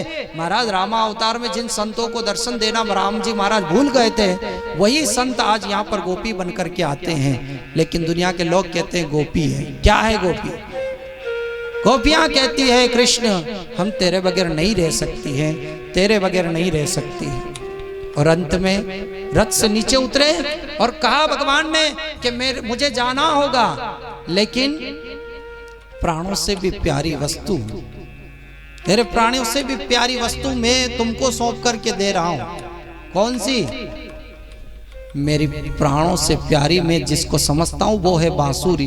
बांसुरी निकाला और गोपियों को सौंपा और कह दिया कि जब जब मैंने बांसुरी बजाई तुम सब दौड़ी चली आई हो, और अब जब भी तुम लोगों को मेरी याद आए तो तुम बांसुरी बजाना, मैं दौड़ा चलाऊंगा। उसी दिन से भगवान ने बांसुरी बजाना बंद किया और यहाँ से क्या बजाते भगवान? शंख बजाते हैं। हमारे गोपियों को बांसुरी दी और देकर के चले गए। जाते जाते गोपियां क्या कह रही है? वाह लल्ला वाह, अगर तुझे हमारी गरज नहीं है ना तो जा, हमको भी तेरी कोई गरज नहीं है। लेकिन एक बात याद रखना, जब तक तू नहीं आएगा ना, जब तक हम इस मथुरा के मार्ग को छोड़ करके अपने घर नहीं जाएंगे। और ऐसा लिखा है कथा में कि जिस दिन से भगवान छोड़ करके वृंदावन छोड़ करके मथुरा गए थे, उस दिन से गोपियां कोई भी अपने घर नहीं गई, कोई भी अपने पतियों के पास में नहीं गई, कोई भी समाज में नहीं गई। क्यों? क्योंकि भगवान ने कहा कि मैं परसों आऊंगा। और गोपियां कहती तू झूठ बोलता है, तूने झूठा वादा किया था और तू पहले भी बोल करके गया था, लेकिन हमको मालूम है कि तू परसों का बोल रहा है, लेकिन तू बरसों तक नहीं आएगा। लेकिन जा, हम भी तेरी याद में प्राण त्याग देंगी, लेकिन तेरे कार्य में बाधा नहीं बनेगी। देखते ही देखते सारी गोपियां आज गा रही हैं और अपना भाव व्यक्त कर रही है। और क्या कह रही हैं? नैनन की मोहे मार कटारी, नैनन की मोहे मार कटारी, हाय कहाँ गयो कुंज बिहारी, हाय रास बिहारी नैनन की मोहे मार कटारी नैनन की मोहे मार कटारी। हाय कहाँ गयो बाके बिहारी, हाय कहाँ गयो कुंज बिहारी नैनन की मोहे मार कटारी।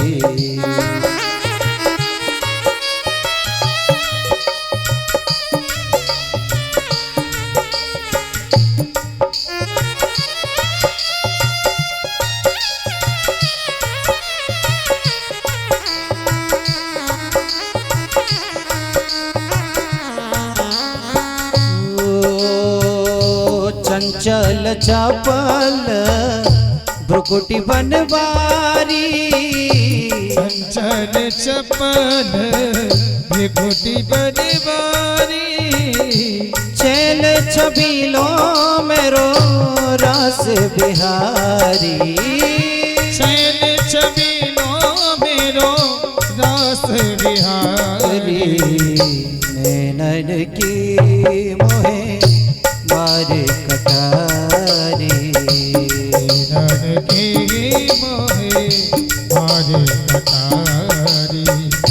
हाय कहाँ गयो कुंज बिहारी हाय कहाँ गयो बाके बिहारी नैनन की मोहे मार कटारी।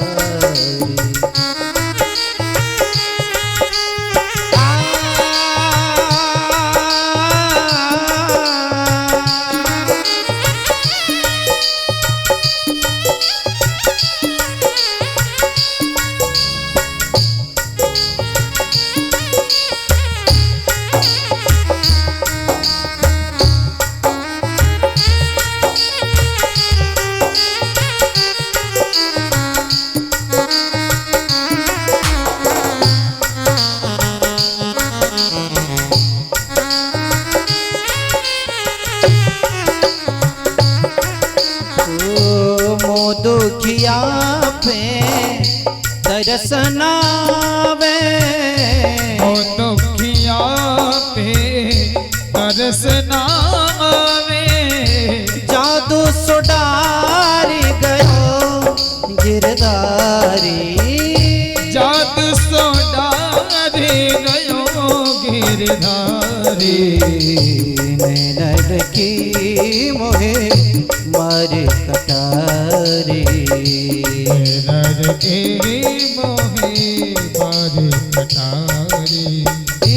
हाय कहाँ गयो कुंज बिहारी हाय कहाँ गयो कुंज बिहारी नैनन की मोहे मार कटारी नैनन की मोहे मार कटारी नैनन की मोहे मार कटारी।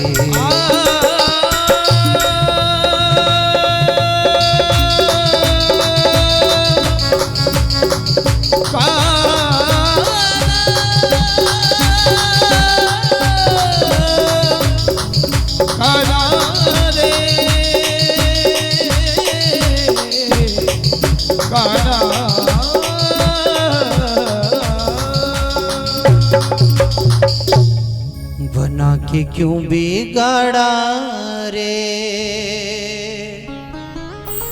बिगाड़ा रे नसीबा ऊपर वाले ऊपर वाले ऊपर वाले ऊपर वाले। देखते ही देखते मेरे भगवान सभी गोपियों को छोड़ करके चले जाते हैं। सभी गोपियों की आंखों में आंसू आ गए, लेकिन आप लोगों के बिल्कुल नहीं आए। बहुत सारे विचार कर रहे कि महाराज हम सब क्या रोए, हमको तो हमने तो दुनिया को रुलाया है। लेकिन भगवान कहते हैं कि मैं क्षीर सागर में नहीं डूबता, लेकिन कृष्ण की कथा सुनकर के कोई अगर आंख में से एक बूंद भी निकाल दे तो उसकी आंखों की उस बूंद में मैं पूरा डूब जाया करता हूँ। इसलिए भगवान कहते हैं कि मैं फ्री थोड़ी हूँ तुम लोगों को याद करने के लिए। कोई मुझे याद करता है तो मैं उसको याद करता हूँ, कोई मेरा ध्यान करता है तो मैं उसका ध्यान करता हूँ, और कोई मेरी पूजा करता है तो मैं उसकी पूजा करता हूँ। इसलिए भगवान, गोपियां कहती वाह कन्हैया जा, तुझे जाना है तो चला जा। 4 सखाओं को रथ में बिठाया, गोपियों को बांसुरी दी और भगवान यहाँ से आगे गए। तो ये सारी चर्चा तो कहाँ की थी? ये सारी चर्चा तो वृंदावन की थी। अब आइए मथुरा में थोड़ा फिर कथा एक बार फिर मोड़ ले लेती है। आगे गए, अक्रूर काका विचार कर रहे हैं कि ये कंस को मार सकेगा कि नहीं मार सकेगा।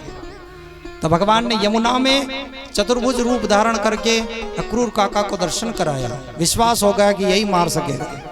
आगे गए तो वहां पर कंस के कपड़े धोने वाला एक धोबीराज, वो यूं कह रहा, अरे दूर हटो महाराज। बोले क्या हुआ?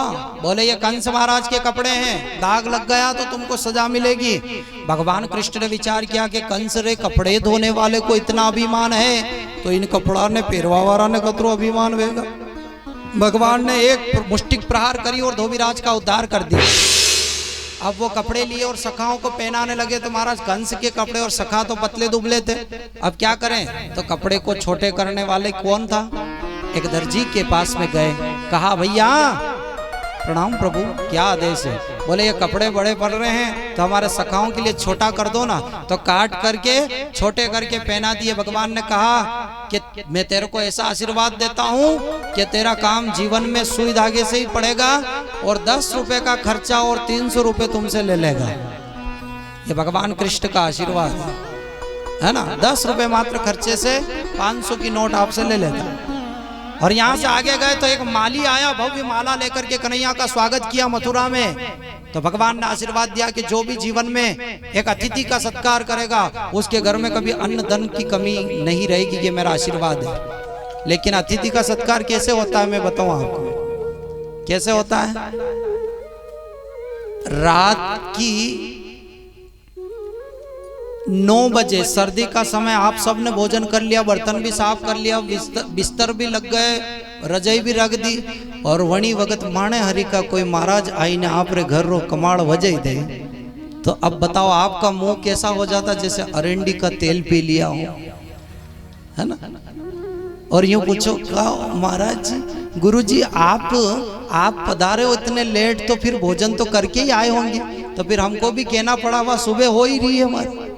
अगर उस वक्त आपने भोजन बना करके खिला करके सुला दिया तो वो अतिथि की सेवा होती है हमारा। और मैं तो कहूं, बहुत सारे कहते हैं कि आपको जब आना था गुरुदेव तो आप फोन कर देते ना, तो हम भोजन बना करके रखते।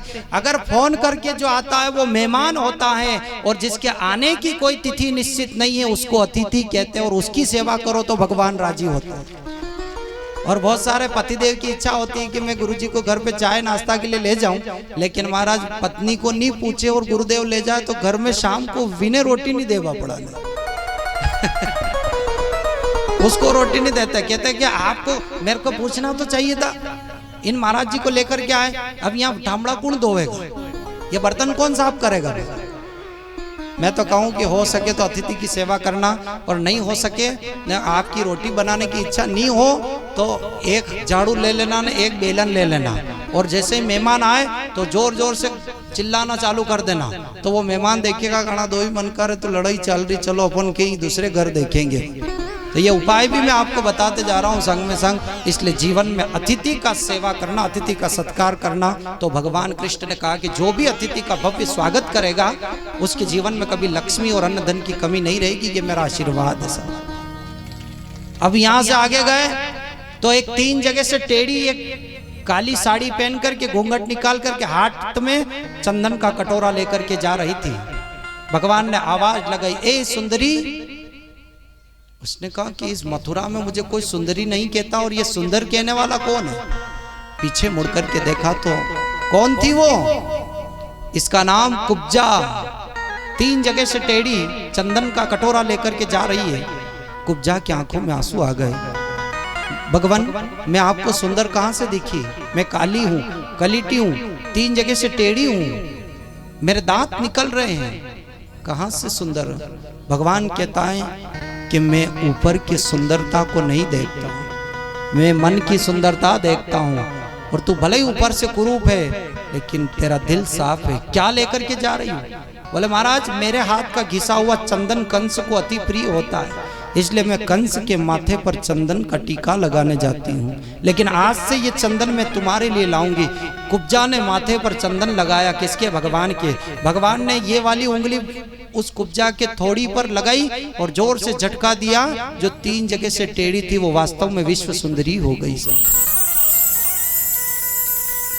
यहां से आगे गए तो मथुरा को कंस ने दुल्हन की तरह सजा रखा था, और दुल्हन की तरह सजाया, संवार रखा था।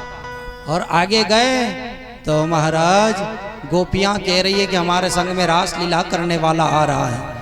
बड़े बड़े पहलवान कह रहे हैं कि हमसे मल युद्ध करने वाला आ रहा है।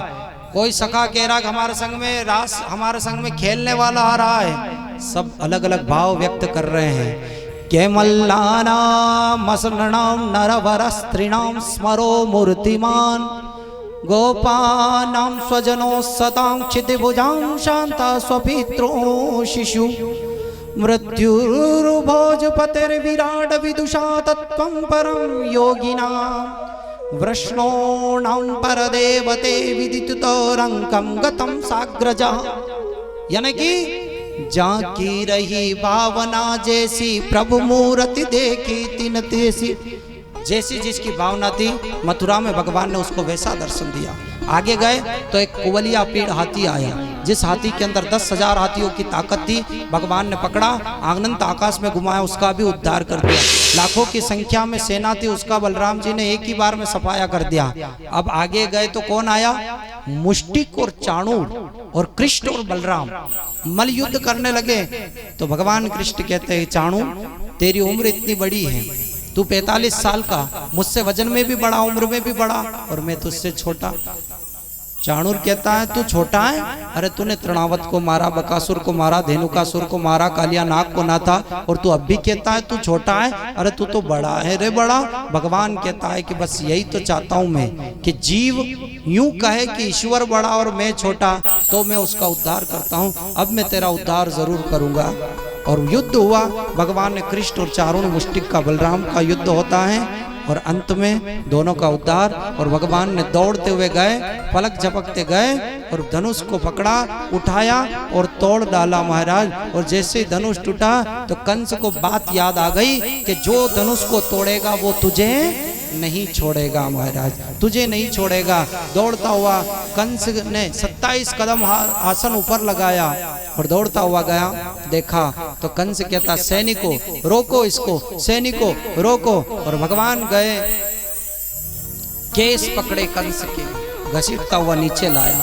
कंस कहता, छोड़ दे मेरे केस को। भगवान कहता है कि कंस, आज मालूम पड़ा कि जाको कांटो लगे दर्द वो ही जाने। जिसके दर्द वही समझ सकता है जिसके पैरों में कांटा चुभता हो।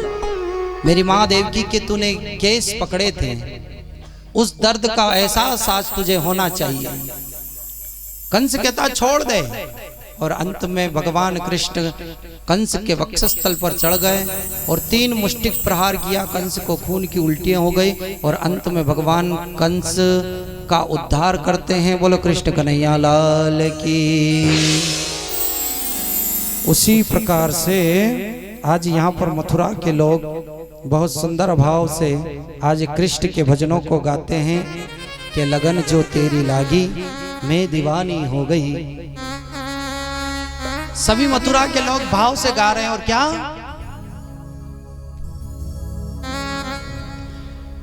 ओ लगन जो तेरी लागी मैं दीवानी हो गई। दीवानी हाँ दीवानी, दीवानी हो गई।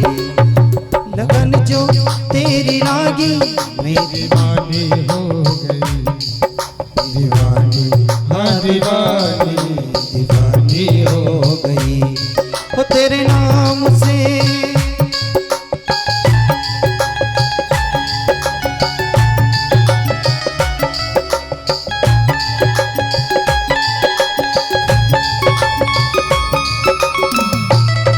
दीवानी हो गई लगन जो तेरी लागी, दीवानी हो गई, लगन जो तेरी लागी मैं दीवानी हो गई, दीवानी हाँ दीवानी, दीवानी हो गई दीवानी हाँ दीवानी, दीवानी हो गई।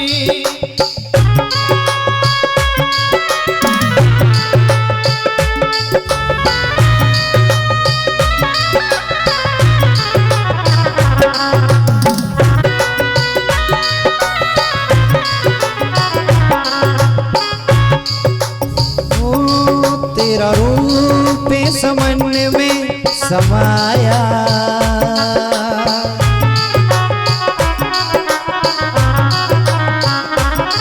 तेरा रूप समन में समाया, दीवानी दीवानी दीवानी दीवानी दीवानी हो गई, दीवानी दीवानी बेगानी बेगानी बेगानी हो गई। पहचान मेरी शाम ही अब पानी कहानी हो गई, लगन जो तेरी लागी मेहरबानी हो गई, लगन जो तेरी लागी दीवानी हो गई, दीवानी हाँ दीवानी, शाम दीवानी हो गई।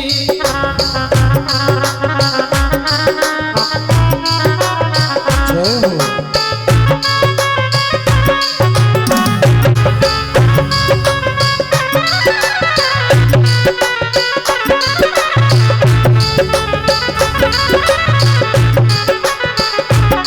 सांवरे तुम नदी तो मैं धारा, दीवानी दीवानी दीवानी दीवानी दीवानी हो गई, मेरी कश्ती का तुम हो किनारा, बेगानी बेगानी बेगानी में बसा के तस्वीर जो यान दिल में बसा के, दीवानी दीवानी दीवानी दीवानी हो गई, लगन जो तेरी लागी मैं दीवानी हो गई, दीवानी हाँ दीवानी मैं दीवानी हो गई, मैं दीवानी हो गई।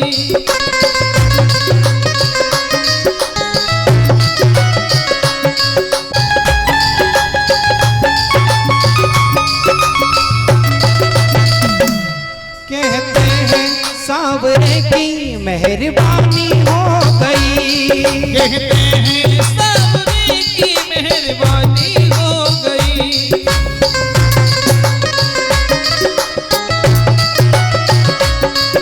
दीवानी दीवानी दीवानी हो गई, लगन जो शाम लागी मैं दीवानी हो गई, लगन शाम लागी मैं दीवानी हो गई। जय हो। बहुत सारे हिल गए पर बोले नहीं है। अच्छा साहब, मैं आपसे निवेदन करूं, 3 घंटे में वैकुंठ किसको जाना है? सब विचार कर रहे कि महाराज हम सब भवानी मंडी वाले मिलकर के तेरे को भेज दें, पर हम नहीं जाए। ये प्रसंग मैंने आपको उस 3 दिन की राम कथा में भी सुनाया था। उस वक्त ज्यादा संख्या नहीं थी, लेकिन आप सभी पधारे हैं तो मैं एक बार और आपसे वो प्रसंग सुनाऊं कि 3 घंटे में वैकुंठ कैसे पहुंचता है व्यक्ति।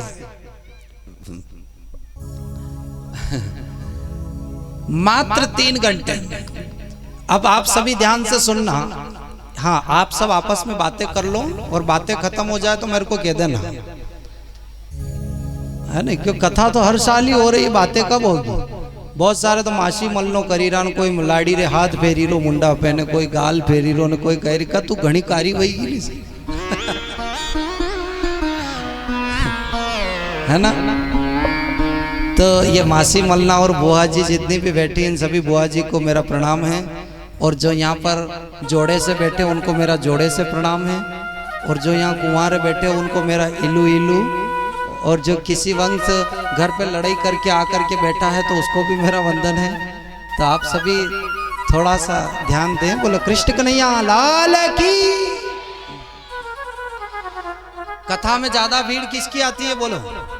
महिलाओं की। तो एक कथा हो रही थी, गुरुजी कथा कह रहे थे, गुरु एक दादी जी आगे ही बैठी थी, फिर दादी जी की बात आई तो महाराज वो कथा वो 60 साल की थी, उसका पति था 80 साल का। वो दादी जी आगे आगे बैठी और उसका वो तो कथा में सुनती थी और वो 4 घंटे नींद निकालता था। तो वो दादी जी घर जाकर के पति से क्या कह रही है, आपको मालूम है आज महाराज जी ने कथा में क्या कहा? बोले तू अतरी बड़ी मीराबाई वे ने भक्तन वे तो तू ज ही दे मने। बोले आज महाराज जी ने कथा में कहा है कि कोई 3 घंटे कथा सुन लेता तो उसको वैकुंठ मिल जाता है, और आप यहाँ पर पड़े रहते हो, नींद निकालते रहते हो, कथा में चलना चाहिए कि नहीं चलना चाहिए? तो उसने कहा बात तो सही कह रही है, अगर तेरे महाराज मेरे को वैकुंठ ले जा रहे हैं 3 घंटे में तो अपने ही जाने में क्या फायदा? जीवन में तो कभी कथा सुनी नहीं और पाप ही पाप किया है, और आज अगर वैकुंठ जाने की बारी आई तो चल ऐसा करना कल तू यहाँ नींद निकालना ना, मैं कथा में जाऊंगा। तो वो अटैची पैक करे, सारा सामान लिया और कथा में आकर के बैठे और सारा तैयार करके आया कि महाराज वैकुंठ जा रहे हैं अपन। तो अटैची लेकर के आगे आगे बैठा सा। अब कथा हुई 3 घंटे की जगह 4 घंटे बैठा। अब महाराज वो तो 4 घंटे बैठा, 5 घंटे बैठा, श्रोता भी चले गए न, गुरुजी भी चले गए न, वो बैठा के वैकुंठ जाएंगे वैकुंठ जाएंगे। उसको तो क्रोध आया, 2-4 गालियां महाराज जी को दी, 2-4 अपनी पत्नियों को दी। आज खैर नहीं उसकी, 3 घंटे नींद निकालता महाराज ने यहाँ ला करके बिठा दिया मेरे को। इतने में आंखों में क्रोध उमड़ पड़ा। जा रहा था रास्ते में नारद जी मिल गए। नारद जी कहा कौन है, क्यों गुस्सा कर रहे हो महाराज? तो बोले महाराज आप कौन है? बोले मेरा नाम नारद है। यूं बताओ कि मेरे को गुस्सा आ रहा है। बोले क्यों? बोले मेरी पत्नी की बात मान ली मैंने, 3 घंटे नींद निकालता, उसके चक्कर में वहां नींद नहीं निकाली, कथा में आकर के बैठा, 3 घंटे में वैकुंठ पहुंचाएगा। अरे वैकुंठ तो दूर की बात, 1 कप चाय का तक नहीं पूछा मेरे को।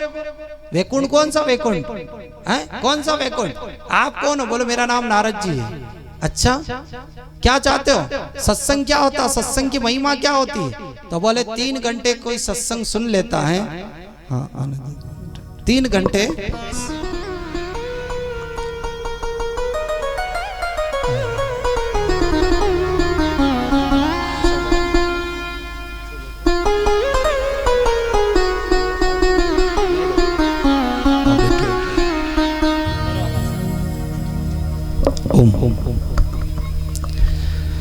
बोलो सांवलिया सेठ की। तो वो कह रहा है कि महाराज नारद जी महाराज यूं बताओ आप कौन हो? तो बोले मेरा नाम नारद जी है। तो बोले मेरी पत्नी के चक्कर में आकर के 3 घंटे कथा में बैठा और कथा में वैकुंठ मिलेगा वैकुंठ मिलेगा। अरे वैकुंठ तो दूर की बात, लेकिन 1 कप चाय का तक नहीं पूछा वहाँ। वैकुंठ तो दूर की बात, आप कौन हो? बोले मेरा नाम नारद जी। आप बताओ सत्संग क्या होता है और सत्संग की महिमा क्या होती है? तो वो कह रहे हैं कि साहब कथा तो मैं करता हूँ, सत्संग तो मैं सुनता हूँ, लेकिन सत्संग की महिमा तो मैं भी नहीं जानता। तो वो कलयुग का प्राणी कह रहा है कि जो जानता है उसके पास में ले चलो, मुझे जानकारी चाहिए कि 3 घंटे में वैकुंठ कैसे मिलता है। तो बोले ये बात तो ब्रह्मा ही बता सकते हैं, चलो ब्रह्मा जी के पास में। ब्रह्मा जी के पास में गए, क्या बात है? बोले इस महाराज इस कलयुग के प्राणी ने 3 घंटे कथा सुनी, ये जानना चाहता है कि 3 घंटे में वैकुंठ कैसे मिलता है और सत्संग क्या होता है और सत्संग की महिमा क्या होती है। तो ब्रह्मा जी कहते कथा तो मैं करता हूँ लेकिन गुणानुवाद तो मैं भी नहीं जानता। कौन जानता? तो बोले शंकर भगवान जानते। चलो कैलाश पर्वत पर महादेव के पास में गए। बोले महाराज प्रणाम, क्या चाहते हो? बोले इसने 3 घंटे कथा सुनी, ये जानना चाहता कि वैकुंठ कैसे मिलता और 3 घंटे सत्संग की महिमा क्या होती है। बोले ये तो मैं भी नहीं जानता, कौन जानता है? तो बोले चलो नारायण भगवान के पास में और वैकुंठ में 4 भुजानाथ के पास में गए। प्रणाम बाबा। भगवान ने पूछा क्या हुआ? बोले इस कलयुग के प्राणी को जानकारी चाहिए कि इसने 3 घंटे कथा सुनी और ये जानना चाहता है कि वैकुंठ कैसे मिलता है, सत्संग की महिमा क्या है। तो श्रीमन नारायण भगवान मुस्कुराते हुए कहते मूर्ख, अरे तुझे अभी भी पता नहीं चला? अरे मात्र तूने 3 घंटे कथा सुनी जिसकी बदौलत ब्रह्मा विष्णु महेश और साक्षात वैकुंठ में खड़ा है। ये होता है 3 घंटे कथा सुनने का महत्व। अब बताओ, उसने तो 3 घंटे कथा सुनी जिससे उसको वैकुंठ मिल गया ना। आप कितने दिन से कथा सुन रहे हो? तो बोलो आपको क्या मिलेगा? वैकुंठ से भी ऊपर एक चीज है क्या? गोलोक धाम। और गोलोक धाम से भी ऊपर जो 7 दिन की कथा सुनता है उसको साकेत धाम पहुंचने का अधिकार मिल जाता है। लेकिन ऐसा कब होगा? जब मन से सुनोगे तब, भाव से सुनोगे तब ऐसा होगा, अन्यथा नहीं होता है ना। तो भाव कुभाव अनख आलसु और नाम जपत मंगल दिस दसहूं। चाहे आप भाव से भगवान को जपो, चाहे कुभाव से जपो, चाहे जैसे भी जपो, भगवान का नाम तो आपका उद्धार ही करता है। बोलो कृष्ण कन्हैया लाल की।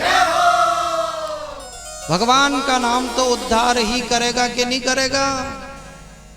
लेकिन कब करेगा? जब हम भाव से सुनेंगे। जब बहुत सारे यहाँ आकर के बैठ गए हैं ने विचार कर रहे हैं कि ऐसा नहीं हो कि वहाँ भैंस की माड़ तोड़ रही हो, ऐसा नहीं हो कि कोई दूध निकाल के दूध पी जाए गाय का। ऐसे भाव लेकर के अगर बैठोगे तो सत्संग में आनंद आने वाला नहीं है सच। तो भगवान कृष्ण ने कंस को मारा और पूरे मथुरा के लोगों ने भगवान कृष्ण का भव्य स्वागत किया। और आज सब मथुरा के लोग बड़े खुश हो गए, आनंदित हो गए और आनंद की लहर छा उठी। सभी ने नाच गाना किया, भजन किया, कीर्तन किया, भगवान कृष्ण को आशीर्वाद दिया और कहा कि लल्ला, इस कंस ने बड़ा आतंक मचा रखा था और आज तुमने आकर के कंस को मारा और हमारे जीवन में पाप कम हो गया। अब तू यहीं रहे। भगवान दौड़ते हुए गए कारागृह में। कौन बंद था? देवकी और वसुदेव जी महाराज। देवकी और वसुदेव जी को छुड़ाया जेल में से और अंक में भर लिया। रो दिए भगवान। और आज माँ देवकी कहती है, हे गोविंद, जिस दिन से तू गोकुल को छोड़कर के मथुरा को छोड़कर के तू गोकुल गया था, उस दिन से लेकर के आज दिन तक मैं तेरी उम्र गिन रही थी। तो आज उम्र कितनी बताई देवकी ने?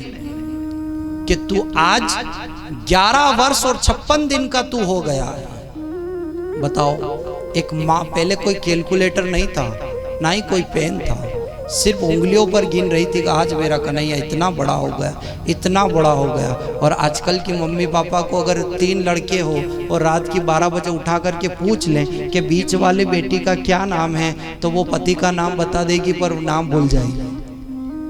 और यहाँ पर माँ देव की कह रही है, क्या है कृष्ण, आज तू 11 वर्ष और 56 दिन का हो गया है।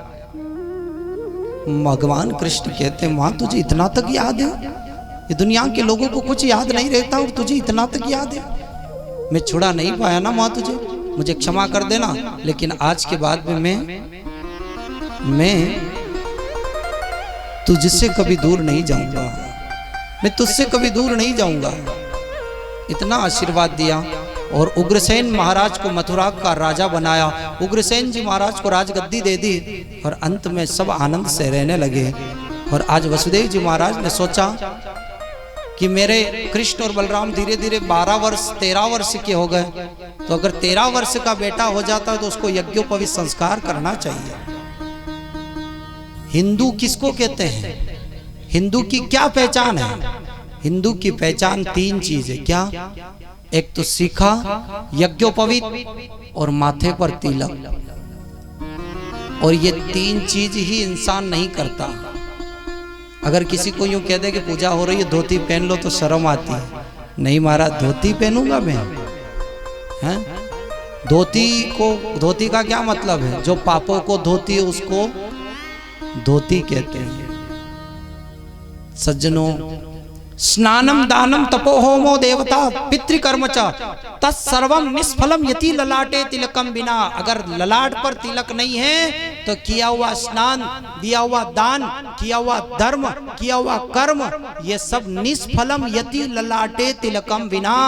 यदि ललाट पर अगर तिलक नहीं है तो ये सब व्यर्थ है, बेकार है। इसलिए हिंदू वही होता है जिसके 3 चीज होती है, जन्योई, यज्ञोपवीत, तिलक और शिखा, ये 3 चीज होती है। आज यहाँ पर कहते हैं कि मेरे बेटे दोनों बड़े हो गए तो इसको यज्ञोपवीत संस्कार करना होगा, तो इन्होंने कहां पर भेजा? यज्ञोपवीत संस्कार किराया, मुंडन करवाया और सारा विधि पूर्वक यज्ञोपवीत संस्कार हुआ। मुंडन कराने के बाद में अब विचार किया कि अब इन दोनों बालक को विद्या अध्ययन कराने के लिए भेजना पड़ेगा। कहाँ? तो भगवान कृष्ण ने कृष्ण और बलराम को भेजा अवंतिका धाम उज्जैनी में सांदीपनी आश्रम पर कृष्ण और बलराम को विद्या अध्ययन करने के लिए भेजा गया। जैसे हमारे मध्य में भी ये विद्यार्थी बैठे हुए 5-7, ये सब उसी प्रकार से भगवान कृष्ण भी वहां गए, जिससे सुदामा जैसे मित्रता वहां पर होती है। और 64 दिन के अंदर 64 विद्याओं का और कलाओं का ज्ञान लेकर के आए और गुरुदेव के चरणों में बैठ गए और कहा, गुरुदेव अब 64 दिन से मैंने आपके यहाँ पर रह करके विद्या अध्ययन किया, धनुर्विद्या भी आपने सिखाई, अब मैं आपको गुरु दक्षिणा में क्या दूं? गुरुदेव कहते हैं कि बेटा मेरे पास तो सब कुछ है, अगर तू देना चाहता है तो मेरे एक बेटा था और वो मर गया है, अगर गुरु दक्षिणा में कुछ देना चाहते हो तो मेरे मरे हुए बेटे को दान में दे करके चले जाओ। भगवान कृष्ण कहते हैं कि मरे हुए बेटे को तो कौन ला सकता है, लेकिन फिर भी प्रयास करता हूं। भगवान गए यमराज के पास में और हाथ जोड़ करके प्रार्थना करते, यमराज मेरे गुरु का मरा हुआ बेटा दे दो, मैं उनको गुरु दक्षिणा में दान दूंगा।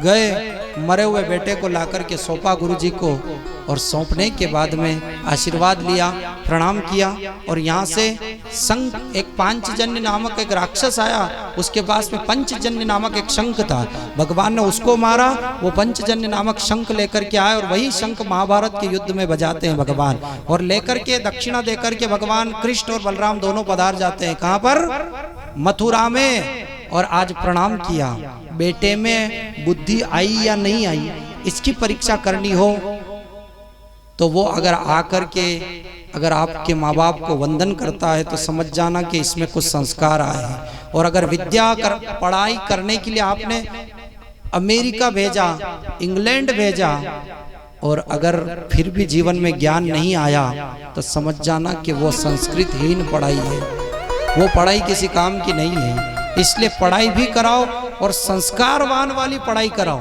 अरे जीवन में बढ़ना है तो नर से नारायण बनने की कोशिश करना, जीवन में नर से नारायण बनने की कोशिश करना, और अगर नहीं बन सकते तो नर से नर बन करके रह जाना, वो भी नहीं कर सकते तो कम से कम नर से वानर बनने की कोशिश कभी मत करना सज्जनों।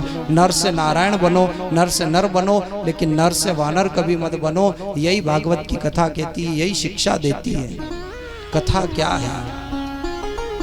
कथा में जवान लोग कभी बैठे हैं आपने देखा है? कभी बहुत कम आते हैं। क्यों? क्योंकि उनको व्हाट्सएप और फेसबुक से टाइम ही नहीं है। व्हाट्सएप और फेसबुक से टाइम ही नहीं है उनको। कथा में जवान बैठे हैं। एक बात याद आती है, एक परिवार ने, एक दादी जी ने, फिर दादी जी का नाम आया, एक दादी जी ने भागवत की कथा करवाई पर्सनल, और उसका पोता पढ़ता था अमेरिका में। अब उसका बेटा तो कथा में बैठ गया, लेकिन अब वो अमेरिका वाले को आप कथा में बिठाओगे तो बैठेगा? वो कभी नहीं बैठेगा। दादी जी ने फोन लगा, बेटा अरे कल भागवत जी की कथा की पूर्णा होती है तो आज आ जाना तू। तो वो क्या कह रहा, अरे ये कथा वथा मैं नहीं सुनता और आपकी मर्जी पड़े तो मेरे पास इतना टाइम नहीं है। तो बोले बेटा 1 घंटे के लिए आ जा। वाह ठीक है, तू जिद कर रही तो आता हूँ। वो आया और कथा में बैठा और कहता है मेरा मन नहीं लगता, मैं तो जा रहा हूँ। दादी जी कह रही रुक तो सही। अरे नहीं नहीं मुझे जाना होगा, और मोटरसाइकिल पर बैठ भी गया। अरे रुक तो सही, गाड़ी स्टार्ट भी कर ली। अरे रुक तो सही, गियर में भी ले ली। अरे रुक तो जा, एक आखिरी बार मेरी बात सुन ले। हाँ बोल क्या? अरे बोले बेटा कल भागवत जी की पूर्णा होती है तो मैं तुझे कथा के लिए नहीं रोक रही हूँ। अरे कल मैं तो इसलिए रोक रही हूँ कि कल पूर्णाहुति में तेरी जिस लड़की से एंगेजमेंट हुई है वो लड़की कल आएगी। अब बोलो गाड़ी बंद होगी कि नहीं होगी? गाड़ी बंद हुई। उसने कहा कि दादी जी मेरा मन तो नहीं था, पर अब तू अतरो कही रही है तो अब तो रुकना पड़ेगा। सज्जनों मेरे कहने का भाव यह है कि कथा में किसी भी माध्यम से अगर एक जवान व्यक्ति का अगर मन सत्संग में लगता है तो लगाना चाहिए, क्योंकि कथा सुनने की कोई उम्र नहीं होती है। कथा सिर्फ बचपने में सुनो तो जवानी अच्छे से कोई विघ्न नहीं आएगा। कथा क्या है? कथा इसलिए होती है कि आप लोगों के घर में किसी की डेथ हो जाती है या मृत्यु हो जाती है तो आप जोर जोर से रोते हो, और अगर आपने कथा सुनी होगी तो उस वक्त आप रोओगे नहीं और रास्ता निकाल लोगे। क्यों? क्योंकि कथा में बैठोगे तो ज्ञान आएगा कि महाराज इस दुनिया में जो आया है उसको जाना पड़ेगा, जो आया उसको जाना पड़ेगा। तो उस वक्त आप अपने आप को संभाल लोगे। बस इसलिए कथा होती है, इसलिए सत्संग होते हैं। लेकिन फिर भी हम नहीं बैठ पाते, नहीं बैठते। और जवान व्यक्ति कहते हैं कथा हम लोगों के लिए थोड़ी है क्या, कथा तो बूढ़े लोग सुनते हैं। कथा नौजवान के लिए है, नन्हे मुन्ने शिष्यों के लिए है। सत्संग में बैठो। अरे कथा में तो लाखों की संख्या बैठती है, लेकिन कथा बहुत कम लोगों के दिल में बैठती है। और यहाँ बैठ करके पता चल रहा है कि कौन बोर हो रहा है और कौन विभोर हो रहा है। कौन बोर हो रहा है और कौन विभोर हो रहा है। बेटा बड़ा हो करके अगर आप चाहते हो कि अपना बेटा बुढ़ापे में आनंद करे, तो अगर कथा में आ गया तो वो बड़ा होकर के ये नहीं लिखेगा कि my wife is the my life, है ना। अगर कथा में आ गया तो वो लिखेगा कि माई फादर एंड मदर ही मेरी जिंदगी है, मेरे फादर एंड मदर को अगर। लेकिन आजकल अच्छा एक बात आपने नोट करी होगी, बात आपने नोट करी क्या? कौन सी? पहले मकान कितने थे अपने पास में? कच्चे मकान थे। क्यों कच्चे थे? पहले मंदिर कैसे थे? वो भी कच्चे थे। क्यों कच्चे थे? क्योंकि मंदिर कच्चे थे तो मकान भी कच्चे थे। और आज मंदिर पक्के हैं तो मकान भी। हाँ, आप सब उधर देख लो पहले। हाँ बैठो। तो मैं आपसे निवेदन कर रहा हूं कि अगर आपका पैसा अच्छी जगह पर लगे तो 3 जगह पर दान देना। थानेदार साहब, वकील साहब और डॉक्टर साहब, है ना। आपका पैसा अगर अच्छी जगह लगना है, आप क्या सोचते हो?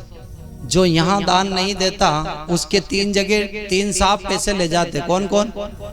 वकील साहब, डॉक्टर साहब और थानेदार साहब। आप लोग और हम लोग यहाँ जितने भी बैठे हुए हैं, क्या आपको एक चीज आपने नोट करी है कि हमारे इस प्रांगण में भी ये नवदुर्गे माँ का मंदिर है, ये माता जी का मंदिर है। आप सबके घर कितने बड़े हैं? इतने ही बड़े हैं। कितने बड़े हैं? तो हमारे मध्य में भी ये आप जितने भी बैठे हुए सभी ये माता जी का मंदिर देख रहे हैं आप।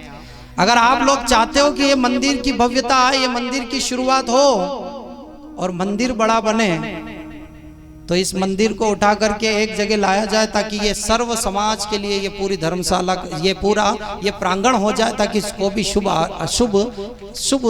एक आयोजन हो सके।